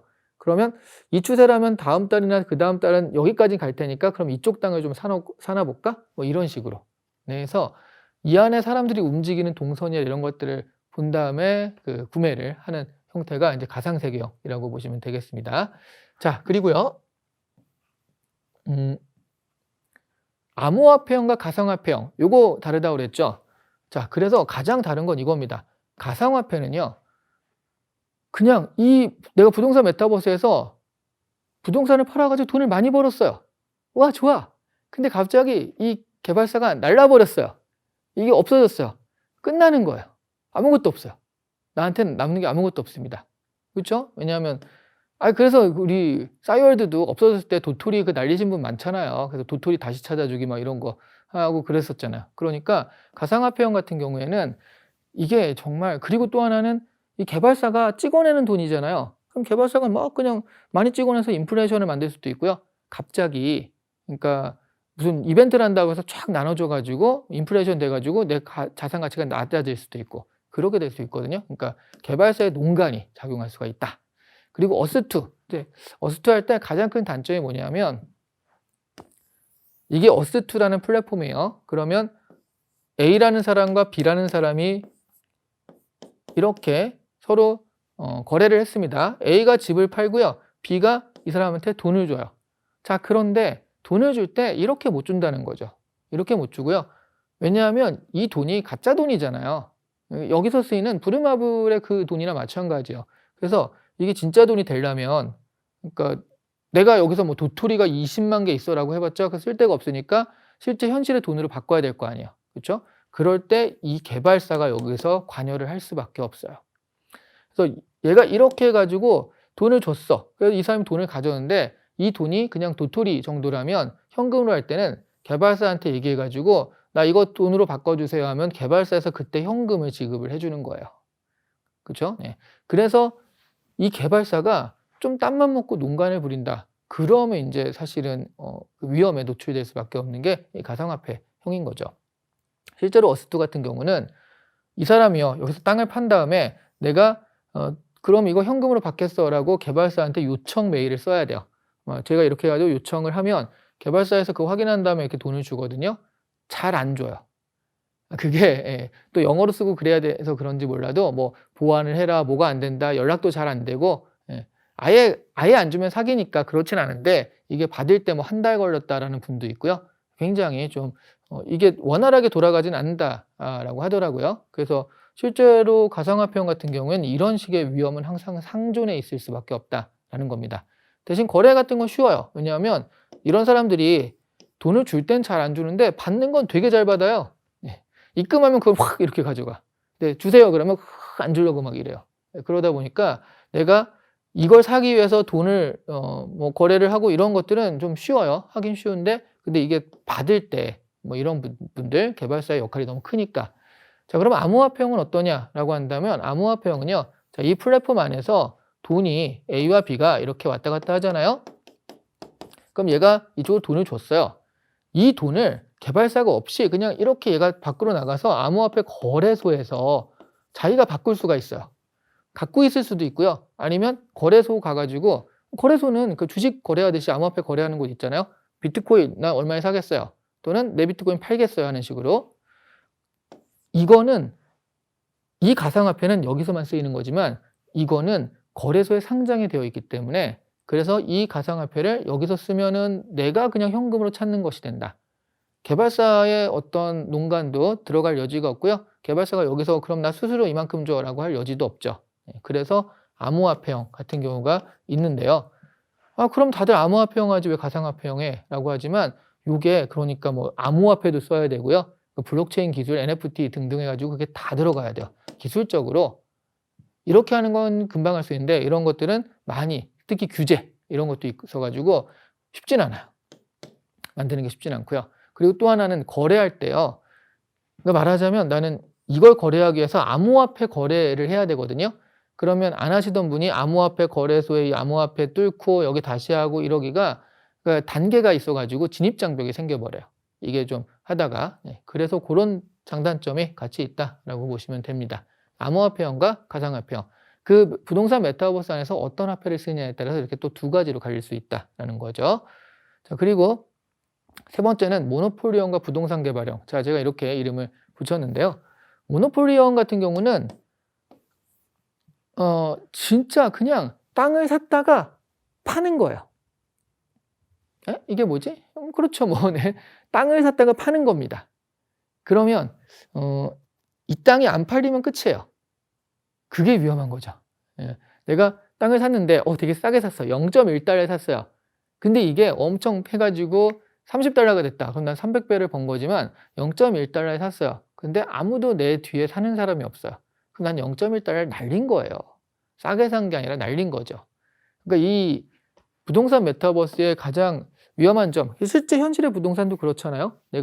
그러니까 우리가 또 잘 팔리는 아파트를 더 살려고 그러는 거고 내 뒤에도 살 사람이 있다라는 거니까 내 뒤에 살 사람이 없고 내가 이것을 산 마지막 사람이다. 이런 것들이 이런 거래에선 가장 무서운 점인데 모노폴리형 같은 경우는 이렇게 구축된 데서 내가 샀잖아요. 이거 샀단 말이에요. 그리고 뭐 할 게 없어요. 그러니까 내가 이걸 팔기 위해서 뭐 홍보를 해야 되고 뭐 그럴 수도 없고요. 그냥 누군가가 그러니까 내가 이거를 딱 비딩을 하죠. 그러니까 산 다음에 나 얼마에 팔겠어라고 내놓죠. 사자마자 내놔요. 내놓고 내가 뭐 10달러에 샀는데 이걸 20달러에 그 얘기하면 내가 팔게 하는 식으로 딱 내놓습니다. 근데 20달러 얘기하지 않죠, 사람들이요. 그러다가 이제 좀 경매가 붙기도 하고 아니면 점점 내려가기도 해서 가격들이 맞춰지기도 하고요. 팔리기도 하는데 근데 누군가 사줘야지 이게 또 팔리는 거지 안 그러면 안 되는 거잖아요. 그렇죠? 네, 그래서 이 모노폴리형 같은 경우에는 다르게 뭘 할 수 있는 게 별로 없어요. 자, 그런데 부동산 개발형은 뭐냐면 자, 아까 말씀드렸지만 모노폴리형은 그래서 그냥 지도 위에 셀만 그어놓고 그걸 사고 팔고 하는 식으로 구축이 된 형태다.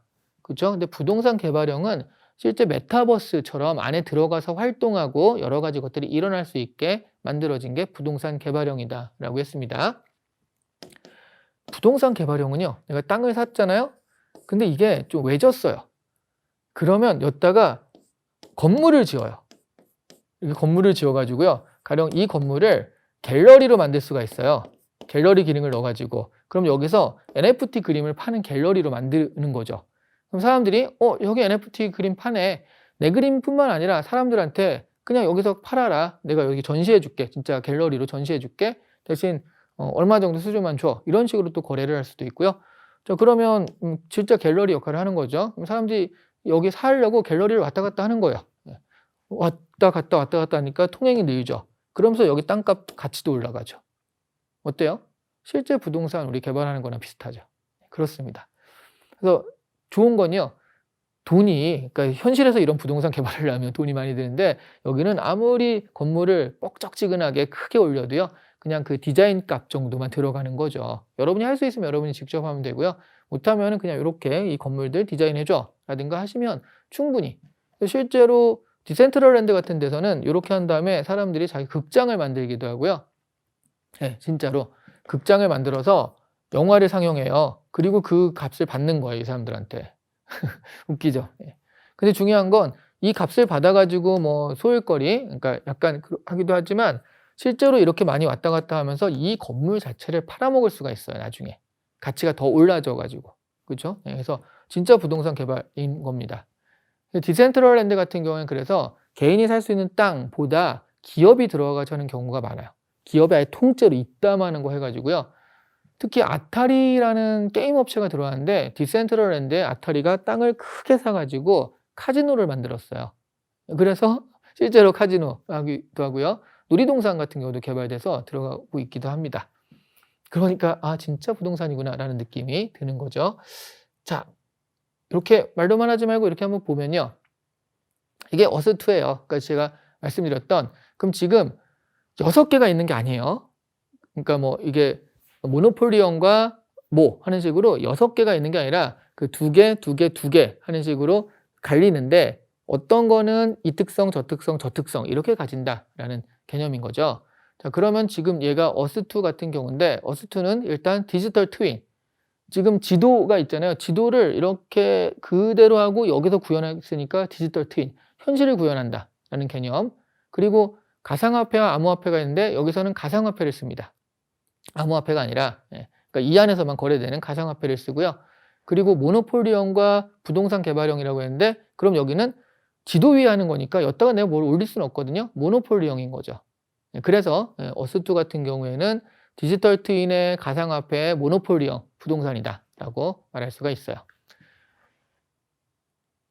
네, 자 여기서 이게 되게 웃긴 게 아까 그 지도 위입니다. 그 지도 위에 이렇게 되는데요. 이 지도 위에 셀이 들어가니까 이렇게 나눠진 거예요.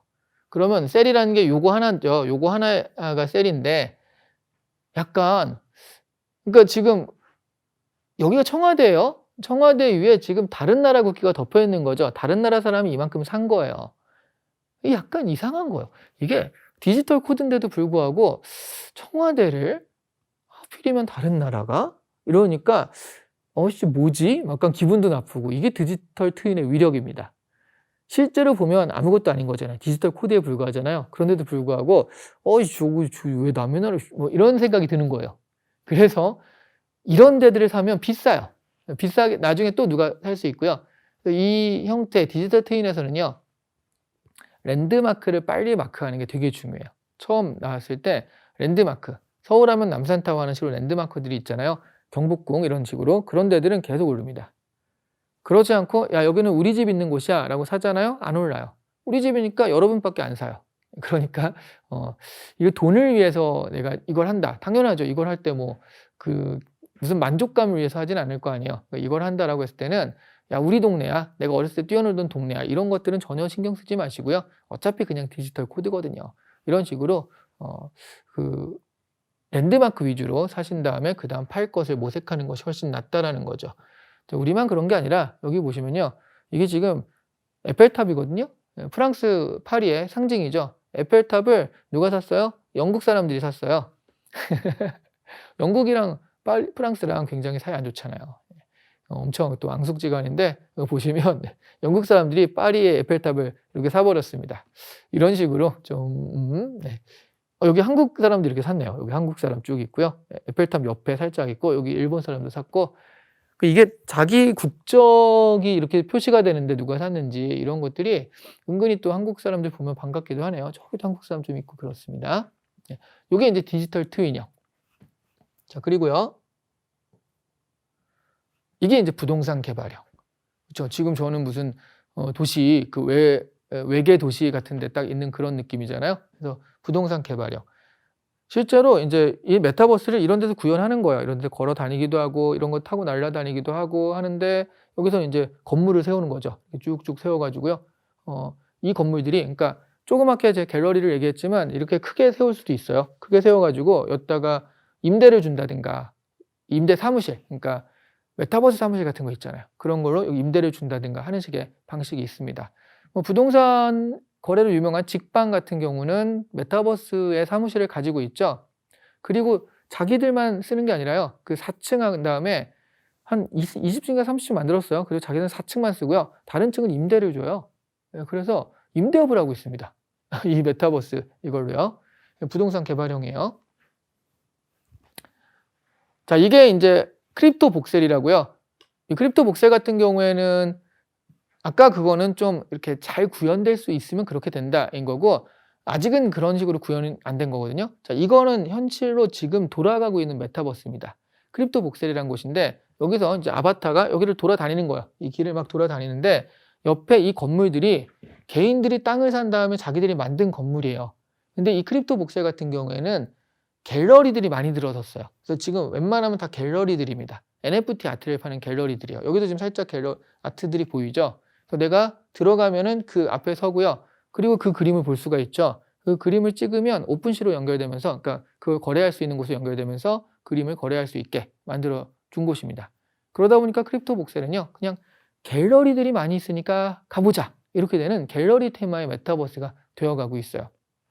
이런 것들이, 그러니까 부동산 개발이랑 맞물려서, 또 저도 이게 처음에 뜰 때요, 이게 여기는 또 그 네모나게 돼가지고 땅이 있거든요. 그래서 잠깐 요거는 지금 갤러리들이 많이 들어서니까 괜찮을 것 같은데, 테마가 분명하면 어쨌든 어느 정도는 오잖아요, 수요가. 그래서 요거를 그 조그만 땅 하나 사가지고 나도 그러면 일단 갖고 있어 보자, 갤러리를 만들 수도 있지만 일단 갖고 있어 보자 라고 생각해서 조그만 땅을 하나 사려고 이렇게 뒤져봤거든요.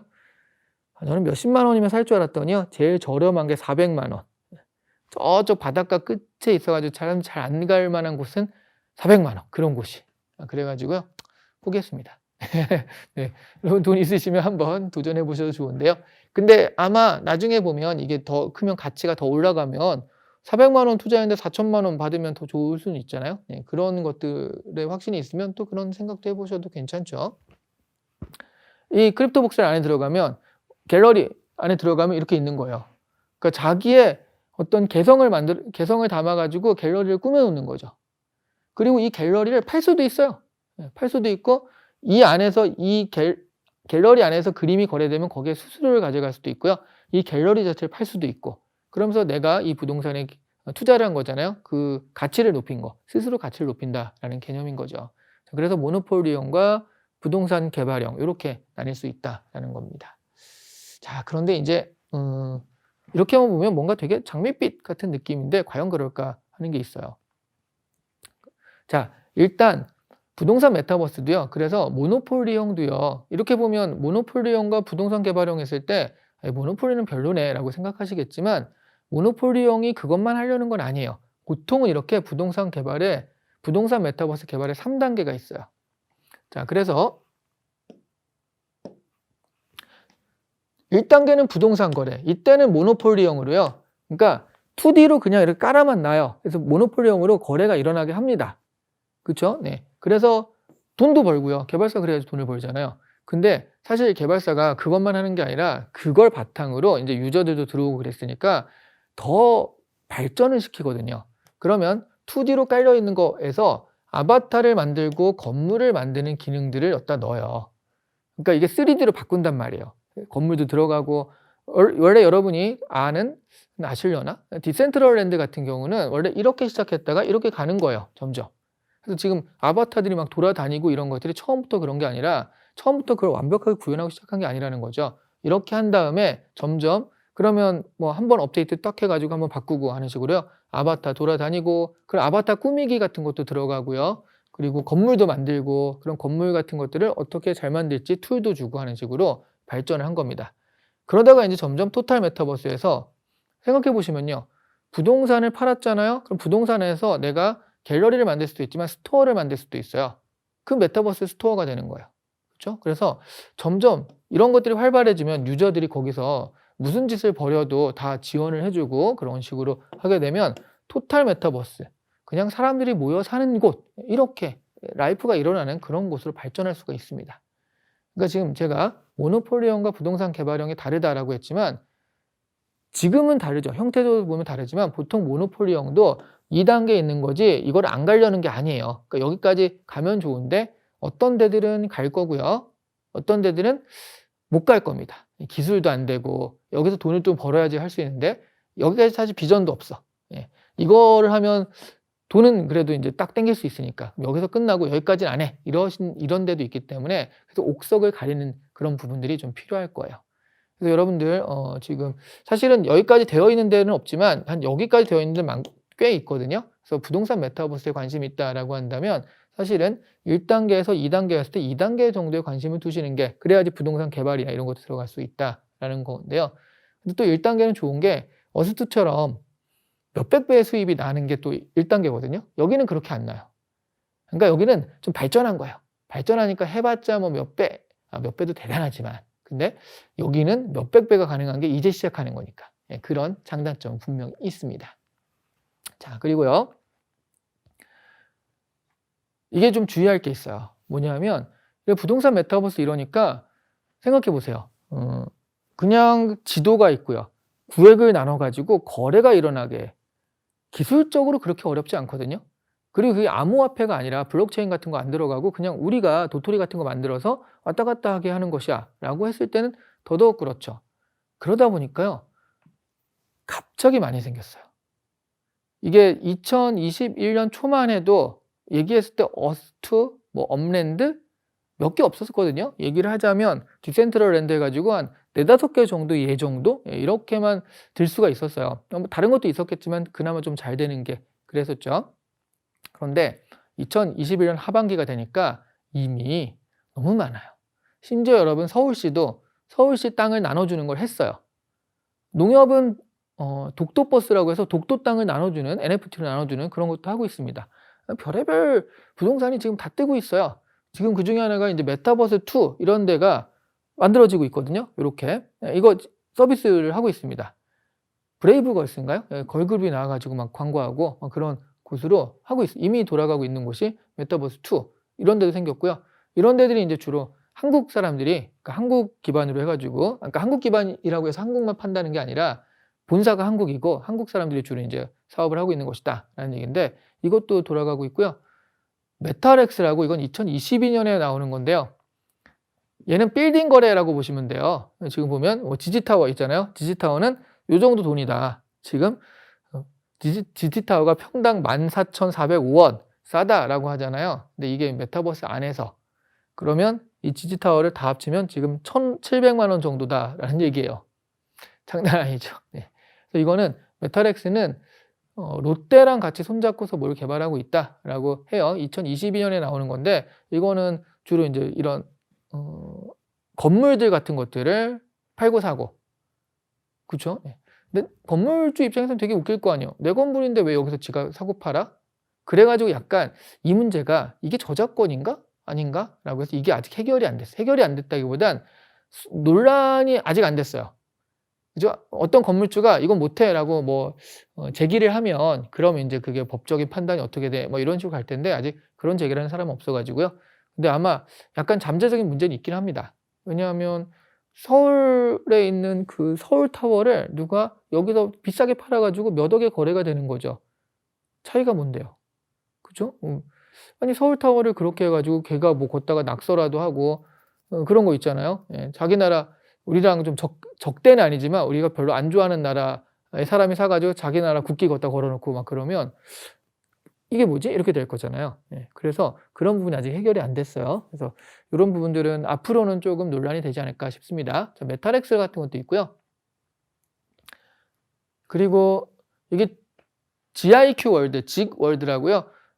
여기는 이게 3D로 구현이 되는데 3D처럼 보여도요. 어쨌든 그냥 이렇게 구획된 땅을 사는 거예요. 사는 건데 여기가 이제 그런 비전을 가지고 있죠. 일단 1단계에서는 그 땅을 사고 팔고를 주로 하겠다. 2단계, 3단계에서는 아바타가 돌아다니고 부동산 개발을 할 수 있는 걸로 만들겠다라고 하고 있습니다. 자, 그러니까 제가 이걸 쭉 소개해드린 이유는 그거예요. 그러니까 지금 좀 난립하는 경향이 있다. 뭐가 잘 되면 사람들이 나도 이러고 있고요. 여러분들이 또 잘 모르면 무조건 들어가서 막 이렇게 되는데요. 중요한 건 이 중에 어떤 게 끝까지 살아남을 것인가. 끝까지 살아남는 거는 초창기 하면 무조건 싸요. 그러면 나중에 살아남았을 때는 엄청 또 그게 뜰 수 있거든요. 초창기니까 그게 가능하죠. 예. 그런데 그게 과연 살아남는 것인가 아닌 것인가 이걸 판단하는 게 굉장히 필요하다는 얘기예요. 유저들이 실제로 많은지, 그리고 이런 거 할 때 내가 땅을 딱 찍으면요, 거래가 이력이 나와요. 이력이 나오는데 하셔야 돼요. 이력을 보시면 이게 거래가 활발한 게 있습니다. 자, 여기는 사고팔고 특히 NFT로 구성된 거 있죠. 디센트럴랜드의 땅 같은 경우는 NFT거든요. NFT는 그 거래 내역이 다 표시가 돼요. 무조건 그거는 내가 볼 수밖에 없거든요. 내가 보려고 마음만 볼 수 있으니까 거래가 좀 활발하게 일어난 거 있죠. 그래야지 다음에 팔릴 수도 있어요. 함정 하나 더 있어요. 아이디가 비슷한 게 계속 왔다 갔다 하면서 거래를 하는 경우가 있어요. 그러면 이건 자전거래. 스스로 다른 아이디로 샀다가 또 다른 아이디 샀다 해가지고 되게 부풀리는 그런 경향입니다. 그래서 다양한 아이디가 사고팔고가 많은 땅, 이런 땅들이 그 다음에 팔릴 가능성이 있는 땅들이다라고 보시면 되죠. 자, 이렇게 난립하고 있어서 아까 말씀드렸던 몇 가지 기준으로 여러분이 좀 보셔야 되는데요. 가상화폐와 암호화폐 중엔 가상화폐를 쓰는 게 좋겠죠. 아니지. 반대죠. 가상화폐는 왜냐하면 개발사가 어떻게 될지 모르니까 암호화폐를 쓰는 게 좋겠죠. 내가 컨트롤할 수 있으니까. 디지털 트윈형과 가상세계형 같은 경우에서는요, 이거는 뭐가 좋다.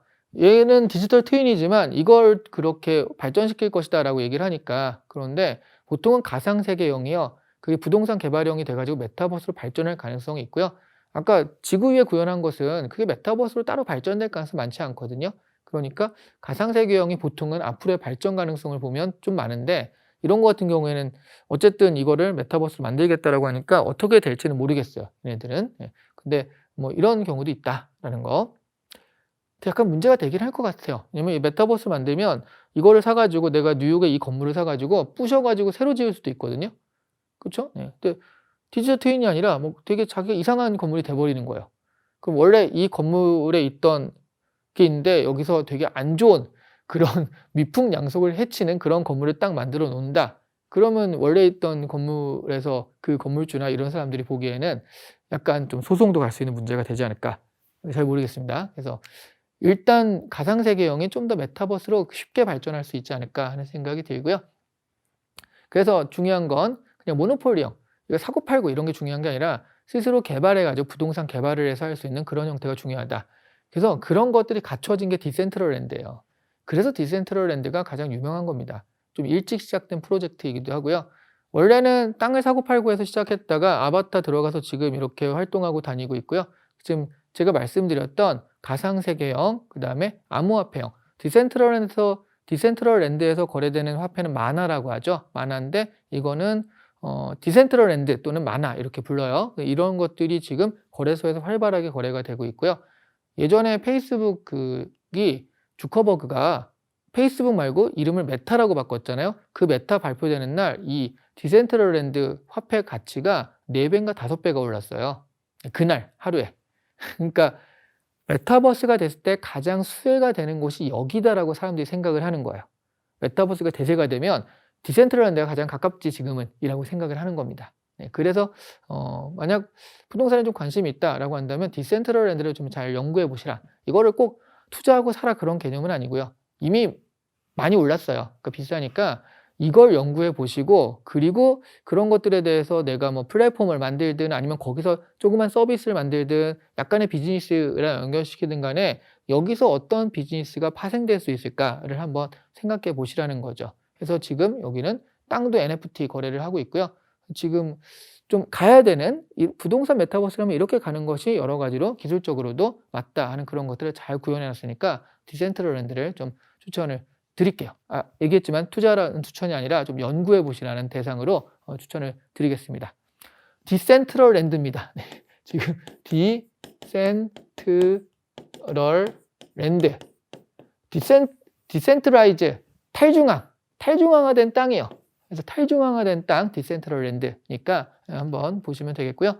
그리고 제가 알려드린 그 메타버스 부동산을 구분하는 거 있죠. 그런 것들을 좀 잘 보시면서 메타버스 보니까 이거는 여기에 해당하고 저기에 해당하고 이런 것들을 잘 한번 보시면 될 것 같아요. 그래서 어떤 것들이 조금 더 가치가 있고 어떤 것들이 좀 더 발전 가능성인지 체크를 하시면서 여러분도 그런 비즈니스를 한번 또 만들어 보시는 것도 좋은 우리 수업을 잘 활용하는 방법이 되지 않을까 싶네요. 자, 그러면 지금까지 이제 실제 메타버스 안에서 이 부동산 어떻게 연결될 것인가, 부동산 어떻게 구현되어 있는가를 봤고요. 그럼 우리 현실에서의 메타버스와 부동산의 연계는 어떻게 될 것인가, 이 부분을 잠깐 쉬었다가 계속 이어서 보도록 하겠습니다. 잠깐 쉬었다 오세요. 자, 잘 쉬고 오셨나요? 네. 또 쉬는 건 칼같이 다 쉬시는군요. 네. 아니 뭐 쭉 보시는 분도 있지만 많이들 네, 쉬자라고 하면 또 쉬시고요. 그래야죠. 이게 사실 같이 오프라인 모여 있을 때는요. 이게 한 50분 단위로 이렇게 집중력이 유지가 될 수 있어요. 1시간 반도 유지가 되고 그러긴 하는데 온라인상에서 50분 동안 이렇게 집중하기가 쉽지가 않거든요. 그래서 좀 2-30분씩 쉬고 그러셔야 됩니다.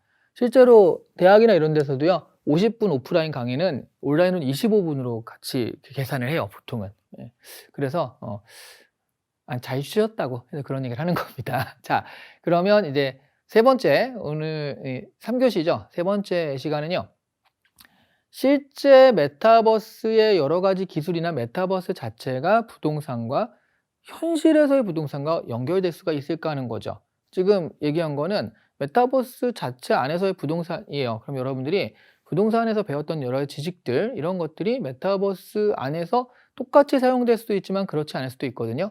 그러니까 그런 것들을 좀 메타버스 트랜스포메이션 해가지고요. 메타버스화해서 생각을 해가지고 그 지식들을 활용해서 거기서 뭐 개발도 하고 뭣도 하고 해서 좀 부동산의 이익을 얻을 수도 있을 겁니다. 근데 사실은 그거는 좀 더 이렇게 지나가야 되는 이야기고요.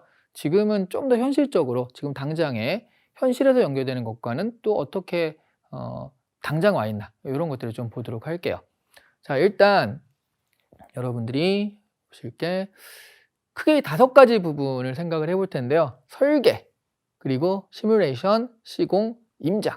이게 임장도 있지만 그냥 구매하러 이렇게 보는 그런 것도 있습니다. 그리고 재택이라는 건 요거는 좀 다른 얘기예요. 어쨌든 요 5가지 부분으로 나눠서 보도록 할게요. 설계는요. 실제로 이제 건축물을 설계하고, 그러니까 건물을 설계하고 그럴 때 현재도요. 협업을 하면서 하고 있다라는 얘기죠. 그러니까 지금 이거보다 더 좋은 것도 있는데, 이게 많은 분들이 그냥 일반 대중이 쓸 수 있는 설계 프로그램 보이시죠? 지금 건물이 보이시나요? 이렇게 보이시는 게 더 낫나? 건물이 보이시죠? 그래서 지금 여기에 사람들 아바타가 들어와 있는 거예요. 들어와 있어 가지고 이 건물을 보면서 이렇게 3D로 보면서 얘기를 나누고 있는 겁니다. 그렇죠? 네. 그래서 지금 보통 우리가 협업 플랫폼 같은 것들이 일단 먼저 많이 생기거든요. 현재 뭐 메타라든가, 그러니까 메타가 이제 페이스북 메타라든가 아니면은 구글이나 MS 전부 다 처음에 우리가 메타버스를 할게. 제일 먼저 할 건 뭐냐? 우리는 협업 플랫폼을 먼저 할게. 이런단 말이에요. 그러니까 같이 일을 할 때 협업 플랫폼을 먼저 하는데, 그 협업에서 가장 중요한 건요. 이렇게 아바타끼리 서로 이야기를 나눈다는 교감이 중요하고요. 그리고 뭐냐면 파일이나 자료들을 공유가 잘 돼야 돼요. 그러니까 가령 PPT 딱 띄워놓고 딱 했는데 모든 사람들한테 그게 잘 보인다든가, 아니면 이런 식으로요. 3D 결과물을 딱 출력하면 이렇게 눈앞에서 막 돌아가면서 이런다든가. 그래서 내가 돌리면 사람들도 이제 돌아가는 모습 보이고요. 자, 여기다 이거 좀 넣으면 좋지 않아요? 하고 탁 수정을 하면 사람들도 이제 똑같이 그게 반영이 되는 식으로, 그런 식으로 협업 플랫폼이 구축이 됩니다. 이거는 설계 협업 플랫폼이에요.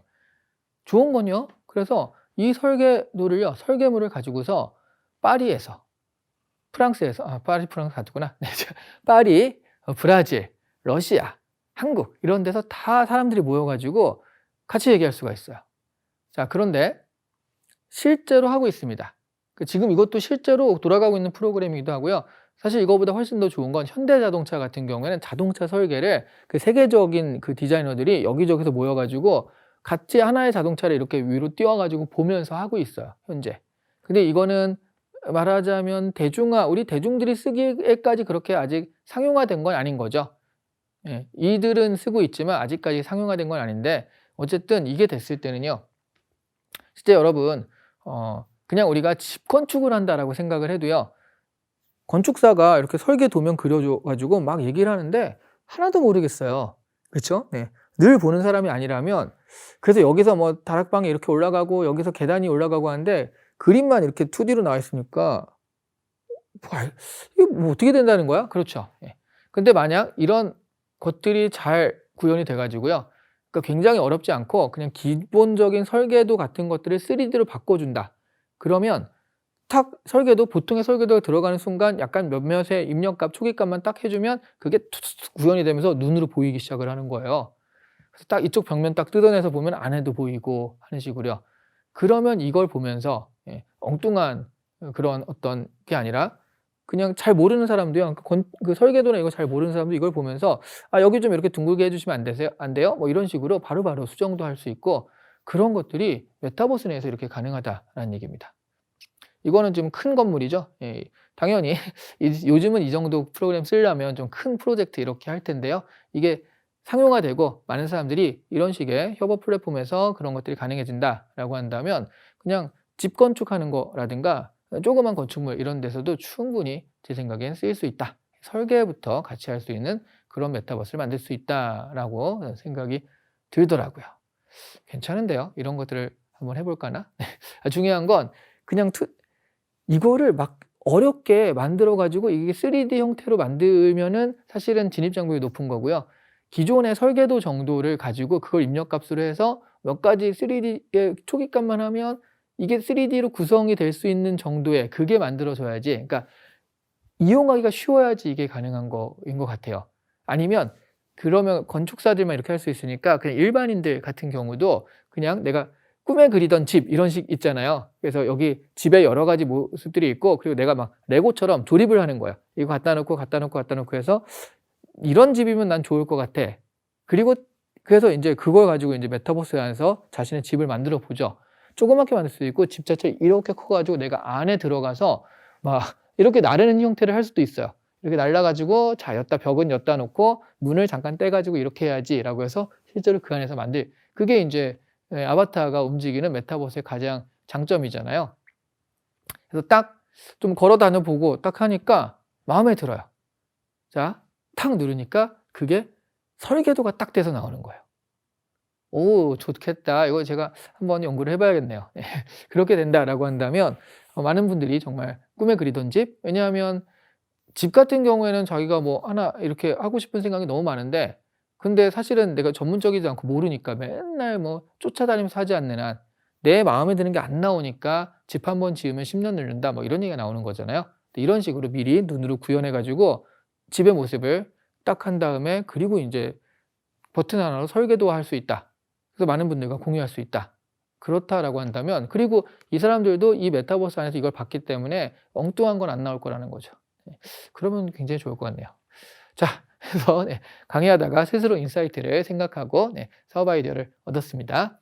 설계하는 부분 같은 경우에는 이런 식으로 현재도 하고 있고요. 앞으로도 좀 더 발전될 가능성이 많다라고 말씀드릴 수가 있겠네요. 자, 그리고요. 시뮬레이션. 자, 이건 뭐냐라고 한다면 여러분 물리 엔진이라고 들어보셨나요? 이게 떨어지잖아요. 그럼 떨어지면 사실 메타버스 안에서는 얘가 떨어지면 그냥 이게 특별히 무슨 프로그램을 하지 않는 한 그냥 있겠죠. 근데 물리 엔진을 돌리면요. 말하자면 이 메타버스 안에서는 물리적인 성질 같은 것들이 그대로 구현되게 설정값이 되어 있는 거예요. 그럼 이게 떨어지면 떨어집니다. 그리고 또 뭐냐면 떨어졌을 때 이런 뭐 바람이 불면 풍속이라든가 떨어졌을 때 그 거리에 따라서 어느 정도의 힘을 받을지 얘가 어느 정도의 재질이라서 어떤 충격을 받을지에 따라서 떨어졌을 때 어떻게 깨지는지까지 구현이 돼요. 그러니까 실제가 구현이 되는 거예요. 이런 걸 물리 엔진이라고 하거든요. 그래서 뭐 자동차 같은 거 충돌 실험할 때 자동차 그리고 실제 200km 달려서 부딪혔을 때 이거를 물리 엔진 이 현실의 여러 가지 물리적인 값들을 잘 입력해 놓으면 실제랑 똑같이 이게 부서지고 막 그래요. 이게 물리 엔진이라고 하는데요. 자, 요게 네이버가 일본에 구축한다는 그런 디지털 트윈입니다. 그러니까 일본의 도시를 이런 식으로 그대로 구축한다. 기존의 디지털 트윈, 뭐 구글 지도나 이런 거와 뭐가 다르냐? 물리 엔진이 어디에 구현된다는 얘기예요. 물리 엔진이 구현이 됩니다. 그 무슨 얘기냐라고 한다면, 자 여기 이렇게 도시가 있죠. 그러면 가령 이쪽에 쇼핑센터를 하나 지어봐요. 그러면 여기 사람들, 그 교통량부터 사람들의 움직임 그런 것까지 여기에 쇼핑몰이 지어졌을 때 그런 것들이 예측이 되는 거예요. 시뮬레이션이. 되셨나요? 예. 그게 그냥 여기에 몇 명 가 이게 아니라 여기서 이제 유기체로 돌아가는 겁니다. 이거는 실제로 여러 가지 입력값을 넣어 가지고요. 그 도시가 어느 정도 패턴이 있잖아요. 예, 그래서 이걸 다 관찰한 다음에 뭐 그 데이터를 다 넣어 가지고요. 일종의 패턴, 비가 왔을 때는 어떻게 되고 여기에 뭐가 생겨도 어떻게 되고 그런 것들이 이 안에 물리엔진처럼 구현이 돼요. 그러니까 완벽한 시뮬레이션이 되는 거죠. 그러면 우리 도시를 설계하거나 뭐 이런 입장에서는요. 쇼핑몰을 이렇게 만드는데 입구를 이쪽에 낼 것인가 저쪽에 낼 것인가, 주차장 입구를 이렇게 낼 것인가 저렇게 낼 것인가에 따라서 여기에 교통량도 달라질 거예요. 그렇죠? 해보는 거예요. 그거를 그냥 짐작해 가지고 이게 좋겠다, 해보자 해서 실제로 건축을 해버리면 돌이킬 수는 없잖아요. 근데 여기는 이렇게도 내보고 저렇게도 내보고 한번 해보는 겁니다. 그리고 이렇게 돌아가는 모습이나 교통량을 예측해서 이쪽으로 내는 게 제일 낫겠네. 그렇죠? 시뮬레이션을 한다라는 거예요. 그래서 교통도요 마찬가지예요. 여기다가 신호등을 여기가 있었는데 여기 하나 더 신호등을 만들면 이게 교통에 더 도움이 될까 아닐까. 여기서 고가를 해가지고 고가를 넘어갔을 땐 이 교통량이 어떻게 될까라고 해서 도시 자체를 하나의 실험장으로 만드는 게 바로 이 디지털 트윈을 구현해가지고 시뮬레이션을 돌리는 겁니다. 물리 엔진처럼 돌리는 거예요. 자, 그러면 어떻게 되겠어요? 굉장히 효율적이 되겠죠. 그러니까 뭐 공항을 건설하네 마네 막 그러잖아요. 그러면 실제로 저쪽에 공항을 건설해 보니까 실제로 이게 많이 뭐 물류가 일어나고요. 그리고 사람들이 이것을 잘 활용한다. 그러면 사실 공항 건설할 때 야, 이거 해봤자 별로다. 해봤자 유용성이 별로 없어. 이거는 하면은 유용해. 이걸 싸우는 거잖아요. 유용한데 안 할 건 없잖아요. 그러니까 하지 말자는 사람들은 이거 해봤자 돈 낭비고 이게 분류되어서 안 돼 뭐 이런 거니까 해본 다음에 실제로 되네? 그럼 하면 되는 거고 역시 해봤더니 안 되네? 안 하면 되는 거고. 그렇죠? 네. 그래서 이런 물리 엔진을 활용한 도시 건축이라든가 그리고 이제 도시가 너무 크면 그 조그만 동네가 어떻게 돌아갈 것인가 이런 것들 같은 경우는 앞으로도 굉장히 많이 하게 될 거고요. 아마 큰 플랫폼들, 이거는 사실은 개인이 할 수 있는 건 아니고요. 큰 플랫폼들이 이런 물리 엔진을 가지고 할 거거든요. 그럼 분명히 일반인도 쓸 수 있는 여지들을 줄 겁니다. 그럼 나도 한번 내 건물을 여기다가 한번 만들어 보는 거예요. 만들어 봤을 때 그런 거 있잖아요. 땅도 여기를 살 것인가 저기를 살 것인가, 건물을 내가 지어가지고 그 그러니까 건물을 짓기 위해서 땅을 사는 건데 이거를 이 땅을 사는 것인가 이 땅을 사는 것인가 해서 건물을 지어보고 여기도 건물을 지어보고 시뮬레이션을 돌려보니까 이쪽이 조금 더 통행량도 많고요. 사람들이 많이 왔다 갔다 하는 거예요. 야, 그러면 이쪽을 사야겠다. 둘 중에 약간 더 주더라도 이쪽이 훨씬 낫겠다. 돌려보니까. 그죠? 이게 가능해져요. 누군가의 짐작이나 감이 아니라 이걸 통해 가지고 실제 예측이 가능해진다. 이런 개념이라고 보시면 되겠습니다. 자, 이런 시뮬레이션 하는 부분들이 이제 계속 등장을 하고 있고요. 이게 네이버가 일본에서 구축한다라고 하는 그런 거예요. 이미 발표를 했습니다. 하겠다고요. 그리고 시공. 그러니까 실제로 이 건축을 하거나 그럴 때는요. 설계도상에 있는 것들이 그대로 가면 좋은데 사실 설계하시는 분들은 책상에서 막 이렇게 하시는 분들이 많잖아요. 물론 현장에서도 감독도 하지만 근데 실제로 정말 뭐 나르고 이렇게 깔고 시멘트 바르고 하시는 분들은 또 현장에서 일하시는 분들이라고요. 그렇죠? 그러면 그래서 맨날 그 현장 소장이나 아니면은 그 건축하시는 분이 가가지고 맨날 감독하는 거예요. 아, 여기 이거 쓰지 말라니까요. 여기 삐뚤어졌잖아요 하면서 감독을 하는 겁니다. 그렇죠? 네. 그런 것들을 해결해 줄 방법이 바로 이거예요. AR. 지금 여기 고글을 쓰고 있거든요. 그러니까 안경 같은 거죠. 그런데 이 지금 색깔로 표시된 얘네는 실제로 구현된 배관이 아니에요. 그러니까 여기 지금 시멘트만 있는 거고요.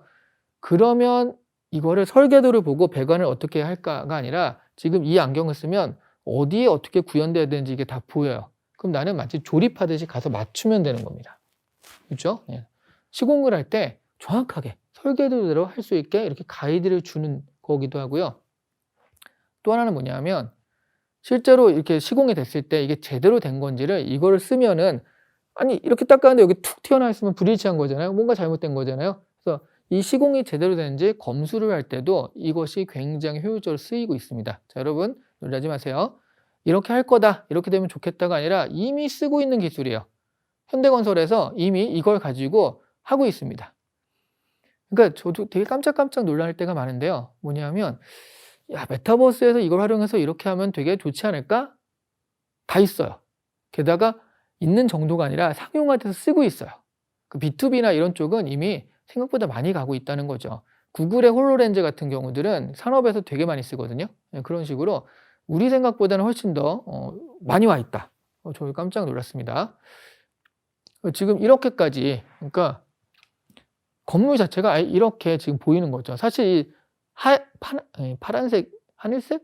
파란색인가? 이 하늘색을 빼고 보면 그냥 뼈대만 몇 개 있는 거거든요. 근데 지금 여기서 이 하늘색이 들어가가지고 이렇게 구현되는 것이다. 여기도 이렇게 판때기 될 거고요.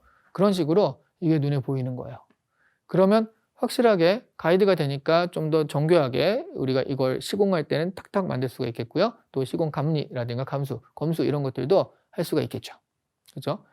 그런 경우 많거든요. 뭐 배관을 였다. 아, 이걸 왜 였다 했어요? 이러면 다시 옮겨야 되고 이런 경우도 많은데 이 AR을 활용한 이런 기술들, 이런 것들은 그리고 사실은 이걸 할 수 있다라고 한다면 아마 제가 보기에는 가상에서도 이 건물들을 미리 똑같이 만들어 볼 수도 있을 것 같아요. 지금 이걸 였다가 비출 수 있는 기술이라면 그런 것도 처음에 얘기했던 부동산 메타버스의 하나의 특징이 될 수 있겠다는 거죠. 내가 들어가서 아, 이렇게 되는구나 이렇게 볼 수 있다는 얘기예요. 대단하죠. 이게 열리기도 전에 아, 쇼핑센터가 이런 식으로 되는구나 이렇게 볼 수 있으니까 그럼 훨씬 더 그 하기 전에 좀 시행착오 같은 것들을 줄일 수가 있을 것 같아요. 그리고 자, 네 번째로 임장이라는 말을 썼는데 이제 부동산을 보러 가고 막 그런 것들을 얘기하죠. 그게 메타버스에서 가능하다. 가장 메타버스럽지 않습니까? 그죠? 네. 보시면요. 이게 지금 실제 건물에서 들어가서 찍은 게 아니라 디지털로 구현된 거예요. 디지털 트윈으로 구현된 겁니다. 그래서 지금 내가 들어가 보면 이게 아파트 분양관 같은 건데요. 아파트 분양관에서 원래 그런 거 있잖아요. 아파트 분양관 가면 이런 건 안 보이잖아요. 그렇죠? 네. 밖에 이런 건 안 보이는데 여기는 그 호실에 따라서 밖에 경치가 어떤지까지 다 이렇게 구현이 가능해요. 그래서 지금 여기 딱 있어 보기도 하고요. 그리고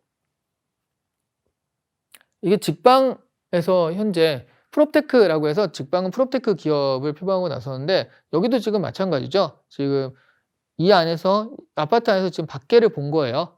밖에를 봤는데 밖에 해가 지금 몇 시엔 어디, 몇 시엔 어디, 몇 시엔 어디 이걸 표시한 거예요.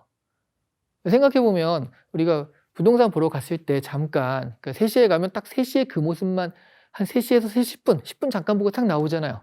아, 근데 생각해 보면 부동산처럼 내 인생의 가장 큰 소비일 거예요. 내 인생에 이렇게 돈을 한꺼번에 많이 쓰는 경우는 없을 겁니다. 그런데 자동차를 살 때도 유튜브를 한 20개를 보면서 야, 이게 좋을까 저게 좋을까 고민을 하는데요. 아파트 한번 보러 가고 그러면 10분 정도 보면은 눈치가 보여요. 그쵸? 뭐 물 몇 번 틀어보고 막 이러면 아, 뭔가 잘 봤습니다 하고 딱 나와야 돼요. 그쵸? 사실은 일조량은 어떨 것이며 비가 올 때는 어떨 것이고 경치는 어떠며 사실 소음은 어떤지 층간소음이 있는지 없는지 뭐 이런 것들 여러 가지 알아야 될 게 너무 많은데 근데 엄청난 돈을 딱 주고 사는데 알고 보니까 이런 하자가 있었네? 이건 뭐 누가 책임질 거예요? 그렇죠? 네. 메타버스 상에서는 1년을 살아볼 수가 있어요. 만약 이렇게 구현을 하잖아요? 그러면 아까 여기서 1년여간의 어떤 기록들을 여기서 다 볼 수가 있습니다. 밖에 뭐 겨울에는 어떻게 되고 여름에는 어떻게 되고 이런 해가 지는 모습, 풍경 같은 것도 볼 수가 있고요. 그리고 뭐 되게 아름다우면 한강변이면 한강변의 모습들이 그 계절에 따라 나올 거 아니에요. 그런 것들을 다 볼 수가 있다라는 거죠. 약간 시뮬레이션도 해볼 수가 있고요. 그래서 지금 이게 직방이 이미 이렇게 하고 있습니다.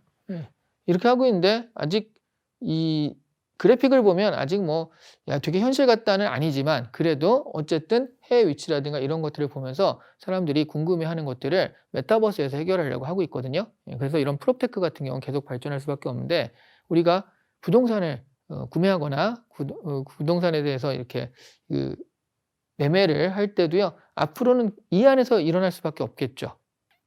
물론 가서 한번 볼 거예요. 보는데 거기서 볼 수 있는 건 말하자면 얼마 안 되잖아요. 특히 아파트 거래나 개인 그 주택이나 이런 것들은 얼마 안 되니까 주로 여기서 결정들이 이루어질 가능성이 많죠. 실제로 현실로 본 다음에 이거에서 보면서 여러 가지 그 다른 것들, 그러니까 뭐 단지 정보나 이런 것들도 있고요. 그럴 가능성이 굉장히 많습니다.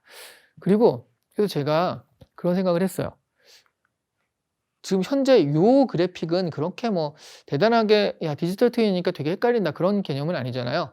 한 요 정도 그래픽이 되면 야 진짜로 진짜 같다라는 느낌이 들게 그렇죠? 네. 이 정도 그래픽이 되면 이 안에서 여기 이렇네라고 VR을 쓰고 들어가서 봐도 굉장히 현실적인 어떤 정보를 얻을 수 있지 않을까 그런 생각을 했습니다. 그래서 앞으로 부동산은 이런 식으로 되겠구나. 우리가 프롭테크 하는데 디지털 트윈상에서 매매할 물건들을 구현해 가지고 올려놔요. 그러니까 내가 그냥 정보 딱 보고 얼마 이런 것만 보는 게 아니라 딱 들어가면 그 집에 들어갈 수가 있어요. 딱 들어가 가지고 실제로 이제 투어를 하는 거죠. 혼자서 투어하는 거예요. VR로 구현돼 있으니까. 그래서 투어하고 열어보기도 하고 이쪽에 해 잘 드네 이런 것도 보고 봄의 풍경 밖에 보이는 풍경도 보고 여러 가지 것들을 볼 수가 있겠어요. 그리고서 이게 괜찮은데? 그러면 이제 전화해 가지고 저 이거 괜찮은데 혹시 실물을 볼 수 있나요? 뭐 이런 식으로 거래가 일어날 수 있겠죠. 아니면 이거 자체로 사고 팔고도 있을 수 있을 것 같아요. 왜냐하면 처음에 의류 같은 것들이 쇼핑몰로 나왔을 때는요. 아니 옷은 입어보고 사야지. 아니 옷을 어떻게 그냥 살 수가 있어 라고 했는데 지금 많이 그냥 사잖아요. 네. 처음에는 진짜 말도 안 돼. 옷은 맞는지 안 맞는지 핏이 있는지 입어보고 사야지 쇼핑몰 그 말 되겠어 했는데 실제 거래가 되거든요. 네. 그런 식으로 집도 그러실 수 있지 않을까? 네. 자동차도 그냥 이렇게 온라인으로 사고 그런 식이니까. 네. 어쨌든 이런 것들이 굉장히 현실적으로 잘 갖춰지면 그럴 수 있을 것 같잖아요. 그래서 제가 앞으로는 이렇게 가면 좋겠다. 근데 다만 단점이 뭐냐면 현재로서는 이렇게 디지털 트윈을 구현할 때요. 이게 시간이 많이 걸릴 거라는 거죠. 그렇죠? 그래서 그냥 드론 하나 딱 띄워놓으면 드론이 한 10분 정도 쭉 이렇게 한번 이렇게 돌고 그 다음에 바로 그것들을 디지털 트윈상에 구현할 수 있다. 그러면은 사실은 상업적으로 할 만하죠. 그렇죠? 네. 그 정도가 되면은 이제 할 만한데 지금은 사실은 이런 거 할 때 이제 얼마나 걸리는 거야? 라고 하면서 방송에 이런 거 할 때 하는 거니까. 그래서 이런 걸 실제로 구현할 때는 그러니까 VR로 구현할 때는 얼마나 걸릴까? 찾아봤어요. 기업이 있습니다. 제가 말했잖아요. 여러분 생각보다 훨씬 더 상업적으로 뭔가 기술도 있고 실제로 상업적으로 돌아가고 있기도 하고요. 근데 아직은 개인 주택을 매매하거나 거래하거나 그런 데 그게 쓰이는 건 아니고요. 조금 더 큰 거 있죠. 건물들 그런 것들 그런 거에 주로 쓰이는데요. 좀 깜짝 놀랐어요 진짜. 이 TVR이라는 곳이요. 세계 최초 실내 실감 공간지도 작성 기술이라고 했잖아요. 이렇게 구현을 할 수가 있어요. 그 스캔 기계가 있더라고요. 이 기계를 가지고서 한번 집을 쫙 스캔하고 2일에서 3일 정도 걸린대요. 현재로서는. 근데 아까 말씀드렸듯이 AI가 그러니까 데이터가 축적되고 AI가 이걸 빨리 수행할 수 있으면 드론 한번 딱 뛰어가서 집안 한번 쭉 돈 다음에 그리고 그런 것들을 딱 구현했을 때 한 10분? 20분? 그러니까 드론만 한 10분 띄우고요. 그 나와서 이제 따로 작업하면 되잖아요. 어차피 우리가 그런 거 집 정보 올릴 때도 막 이렇게 할 때 10분 이상 걸리니까 그렇죠? 네. 그러면 왔을 때 이런 부분들이 바로 연결돼 가지고 할 수 있다라고 한다면 유저 입장에서, 소비자 입장에서는요. 이 VR로 들어가서 약간 실감 어리게 이렇게 본 다음에 그리고 구매하는 것이 훨씬 더 합리적인 선택이 될 거잖아요. 예. 그러니까 이거는 아마 시간 문제지 메타버스상에서 구현이 될 수밖에 없다라고 생각을 합니다. 그리고요. 이게 메타버스가 되니까 이런 것도 보시면요. 이게 가령 이제 아파트의 그거다. 그러니까 아파트의 분양관이다라고 했을 때 얘네들이 놓여 있죠. 가구들이 놓여 있단 말이에요. 근데 실제로 우리가 여기를 갈 때는 이 가구들이 없어요. 이런 TV 같은 것들이 없습니다. 그렇죠? 횡하죠. 그래서 이 부동산 메타버스가 단순히 거기서 끝이지 않고요. 이런 식으로 내가 이 분양관이에요. 분양관 들어가서 이렇게 할 수 있는데 TV를요. 여기 딱 보니까 삼성, LG 뭐 해가지고 몇 가지 브랜드를 여기다가 내가 놓을 수가 있어요. 놔볼 수가 있는 거죠. 소파도요. 좀 브랜드 따라서 색깔 따라서 할 수 있는 거 좀 놔보고요. 크기는 맞춰져 있을 거 아니에요. 그러니까 이게 크기가 들어갈지 안 들어갈지 내 줄자로 재보는 게 아니라 실제로 저 제품을 딱 하니까 띡 하니까 띡 하면서 안 돼요. 그 크기가 안 맞아요. 뭐 이런 식으로. 그죠? 나는 엿다 놓을 거다. 근데 저 제품을 놓으려고 탁 하니까 안 들어가. 뭐 여기서 이제 다 그 사이즈는 재어져 있으니까요. 그렇게 연결될 수 있다는 얘기예요. 되셨나요? 네. 무슨 얘기냐면 여기서요. 한 번에 그러니까 우리가 전자제품, 가구 이런 회사들과 연계해 가지고요. 분양으로 이렇게만 하는 게 아니라 쇼룸 역할을 해 버리는 거죠, 이게. 쇼룸 역할을 해 버리니까 그럼 여기서 어차피 새로 간 집에서 내가 TV는 사려고 했거든요. 그럼 하나하나 다 돌아다니기보다는 보니까 이 빨간색 TV가 여기 어울리네. 그러면 빨간색 이걸로 사야겠어라고 해서 패키지 구매하듯이 그렇게 살 수도 있을 거라는 거. 그렇게 될 수밖에 없다는 거죠. 그게 가구 회사, 전자제품 회사 이런 데 나쁠 게 없잖아요. 그렇죠? 소비자도 편하고요. 네, 그래서 제 생각에는 이런 식의 부동산 메타버스가 되면 프롭테크 해가지고 이런 것들을 사고팔고 그런 것도 있을 수 있고요. 그런 것들이 전자회사나 가구회사랑 연결돼가지고 그 안에 넣어보는, 가구를 넣어가지고 시뮬레이션 해보는 그런 방법으로도 연결될 수 있다라고 말씀드릴 수가 있을 것 같아요. 재밌겠죠? 네. 그리고 또 하나는 그게 이제 그냥 단순히 집 하나 거래하고, 그러니까 개인 주택 거래하고 아파트 하나 거래하고가 아니라 여기 보시면 빌딩 자체를 이런 식으로 구현해 가지고요. 이 빌딩, 이거 지금 프랑스 회사거든요. 프랑스의 금융회사인데 부동산 리츠인가 그래요. 그래서 이 부동산을 거래하는 거예요. 실제로 이걸 보면서. 물론 실제 거래할 때는 왔다 갔다 하겠죠. 근데 이런 큰 건물 할 때는 한 번만 가가지고 바로 도장 찍진 않을 거 아니에요. 그러면 이 많이 메타버스 안에서 이 건물을 가지고서 얘기를 막 하고 하다가 한 번 가고 이런 식으로 하는데 실제로 현재 이렇게 하고 있어요. 지금 이제 하고 있는 기술입니다. 이런 것들도 앞으로는 조금 더 좀 활성화될 수 있지 않을까. 그러면 이런 거죠. 여러분은 지금 서울에 있지만 뉴욕에 있는 부동산을 보고서 살 수도 있어요. 그리고 어차피 뭐 그게 아니라 이 리츠에서 조금 투자하는 거다라고 한다면 뭐 그러면 내가 이것만 보고도 충분히 투자할 수 있을 거라는 얘기예요. 그렇죠? 네. 자, 그래서 지금 임장이라고 제가 표현을 했는데 이렇게 메타버스 안에 실제 부동산을 구현한 다음에 그것을 뭐 판매를 하든 아니면 이런 식으로 연결을 하든 간에 그런 부분들에 있어서는 굉장히 해야 될 것, 그러니까 비전이나 할 수 있는 것들이 많다라는 거. 왜냐하면 집이라는 기본 공간을 가지고서 뭔가를 하기 시작하면 안에 채워넣으면 되는 것들이니까요. 그래서 이런 부분들은 앞으로도 다른 것들과 연결해 가지고 굉장히 상업적으로 확장시킬 가능성이 많다라고 생각을 해요. 자, 그리고 또 임장이라고 했을 때 그런 거죠. 이게 이제 애플에서 나올 수 있다는 아이글라스의 이미지. 그러니까 실제로 나온 건 아니고요. 앞으로 애플에서 이런 게 나올 수도 있어 라고 해서 이미지 컷인데요. 쓰는 거죠. AR이라고 합니다. 그럼 VR은 이렇게 앞이 안 보여서 가상세계로 빠져들지만 AR은 이렇게 앞이 보이면서 이 눈앞에 어떤 디지털 정보가 나타나는 거예요.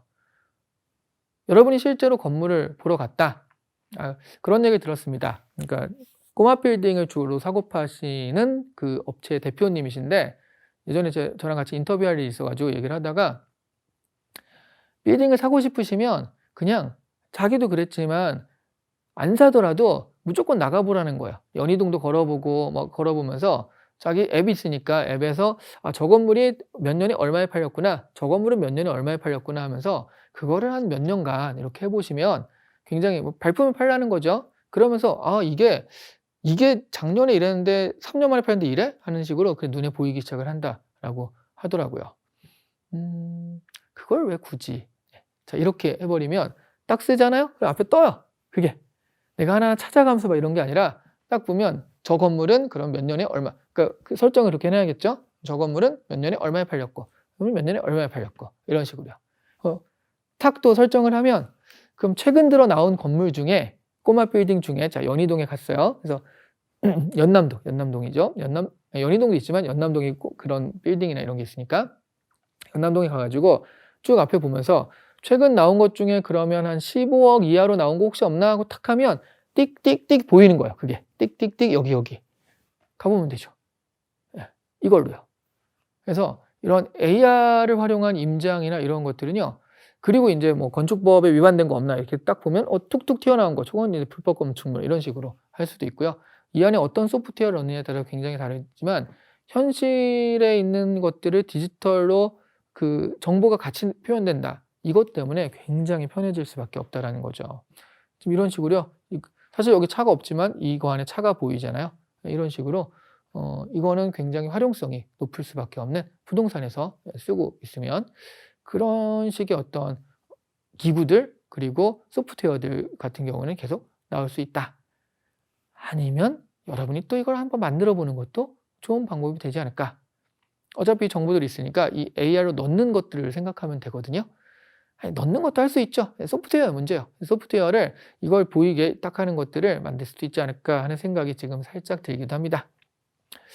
자, 이렇게 설계, 시뮬레이션, 시공, 임장 같은 것들에 대해서 얘기했는데 자, 재택이 뭐냐면 이거는 지금 왜 얘기한 거냐면요. 가령 이게 호라이즌 워크룸, 호라이즌 워크룸이라는 건데요. 메타, 그러니까 예전 페이스북이죠. 메타가 지금 여러분한테 내민 서비스 중에 하나가 호라이즌 워크룸이에요. 그리고 MS 같은 경우도요. 여러분한테 팀즈라는 서비스를 내놨습니다. 그러니까 우리가 제페토라든가 아니면은 뭐 그런 거 있잖아요. 우리가 알려진 로블록스나 이런 메타버스들은 재미도 없고 뭐 애들 거 같고 막 그렇잖아요. 그렇죠? 뭔가 어른들이 가서 하기에는 뭔가 뭐 별로 유용한 것 같지도 않고 그래요. 애들 거라 그렇습니다. 그렇다면 어른들은 어떤 걸 할 것이냐? 일단 업무를 협업할 때 같이 쓸 것이다 라고 해서 업무 협업 툴이에요. 그런데 이게 놀라운 게요. 워크룸에서 일을 해보니까 사람들이요. 여기서 회의를 해봤잖아요. 그랬더니 진짜 같네 라고 느끼는 거예요. 이게 사실 재택이 안 되는 가장 큰 이유는요. 혼자서 막 일하고 있다는 그런 느낌? 그리고 관리도 안 되고 막 이런 거잖아요. 그렇죠? 근데 이 안에서 있으면 이렇게 서로 간에 앉아 있는 게 보여요. 요 앞에. 앞에 보입니다. 얘기를 할 때도요. 여러분 킹스맨 보면 이렇게 홀로그램으로 사람 앉아 있는 거 그런 느낌 있잖아요. 영화에서. 그런 것처럼 앞에 보이기 때문에 실제 내가 동료들과 같이 있는 거예요.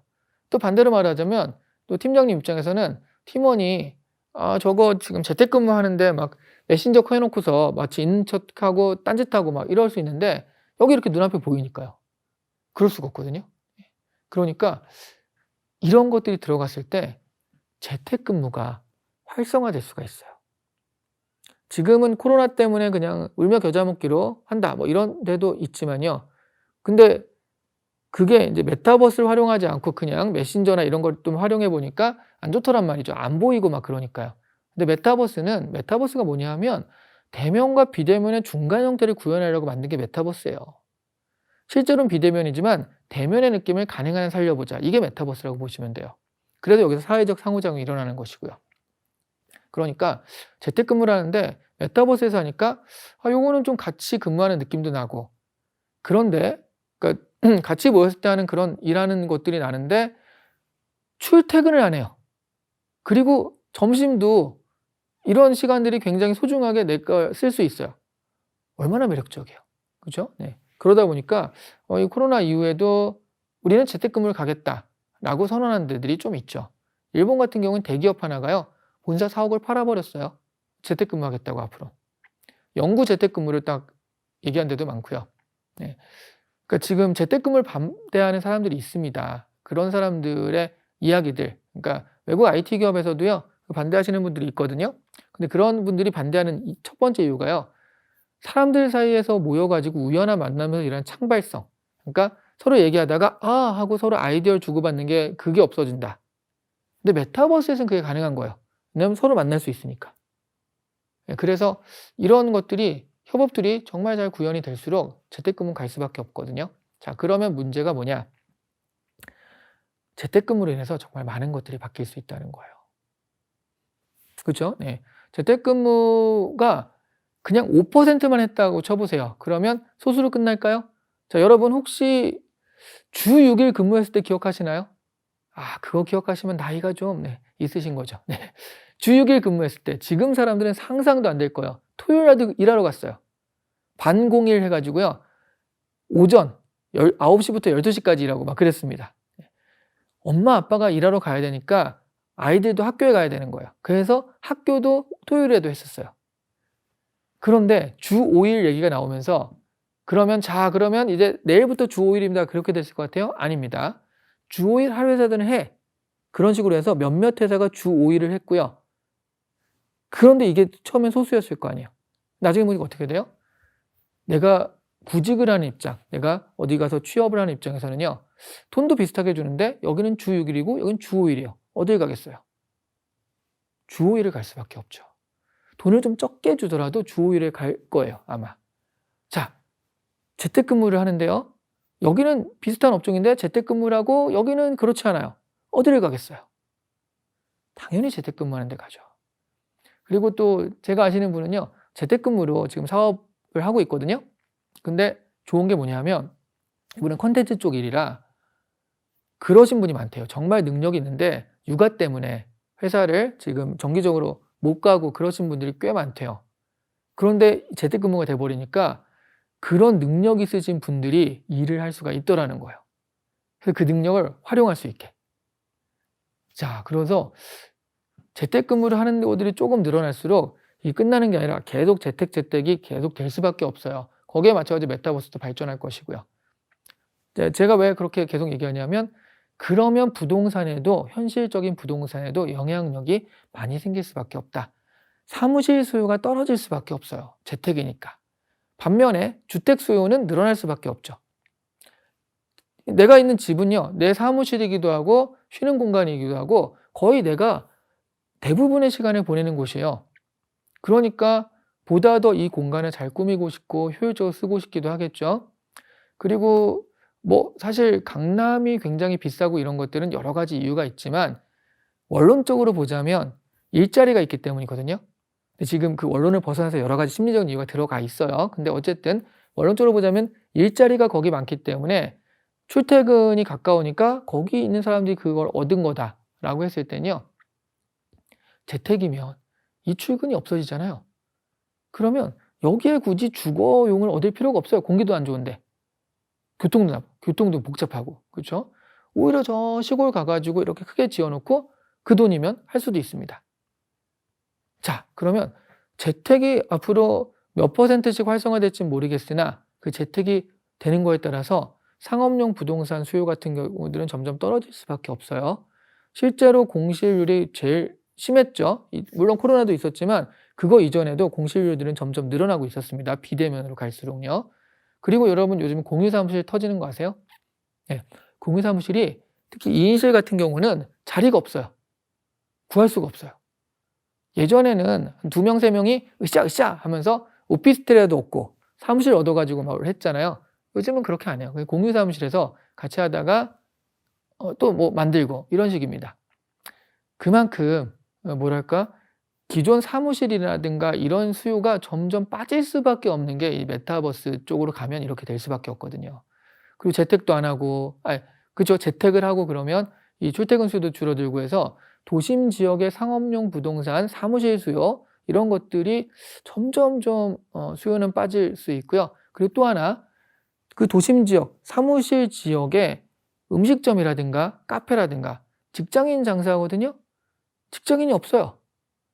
회식을 안 하니까 그 근처 술집들이 안 돼요. 종로가 요즘에 너무 안 좋잖아요. 그렇죠? 네. 회식도 안 하고. 그런 거를 좀 예측을 하셔야 된다는 거죠. 물론 여러분 생각엔 메타버스 따위 해봤자 다 무시하고 그냥 다 와가지고 옛날처럼 근무할 거야 라고 생각하시면 그냥 하시면 돼요.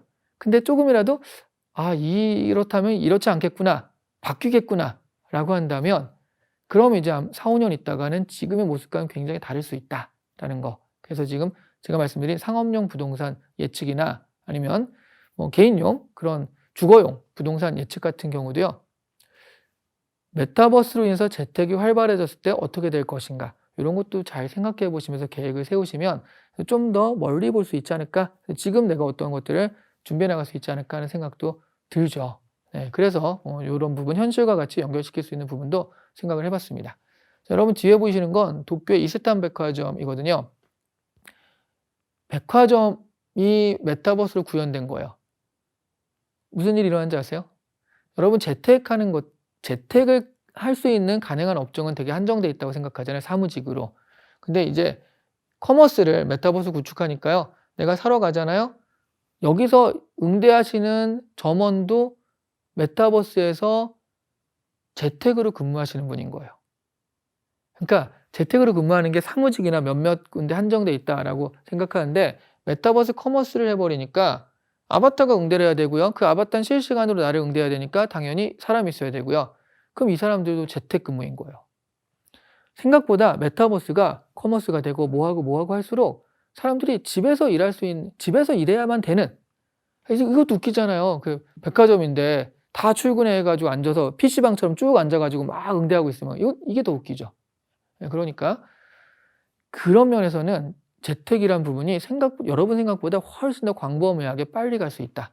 그랬을 때 일어난 여러 가지 변화들 잘 생각해 보시라 라고 말씀드릴 수 있을 것 같습니다. 자, 이렇게 메타버스가 현실적인 부동산과 어떤 식으로 부딪히게 되고 어떤 식으로 또 도움이 되고 보완이 될지 같이 한번 생각을 해 보았습니다. 자, 그러면 지난 시간부터 해가지고 2주 정도 같이 여러분과 만났었는데 메타버스에 대해서 많이들 좀 아셨나 모르겠네요. 아셨겠죠. 네. 모르시겠으면 제 책 메타버스의 시대를 한번 사보시면 될 것 같고요. 자연스러운 PPL이었습니다. 자연스럽게 받아들이시면 되고요.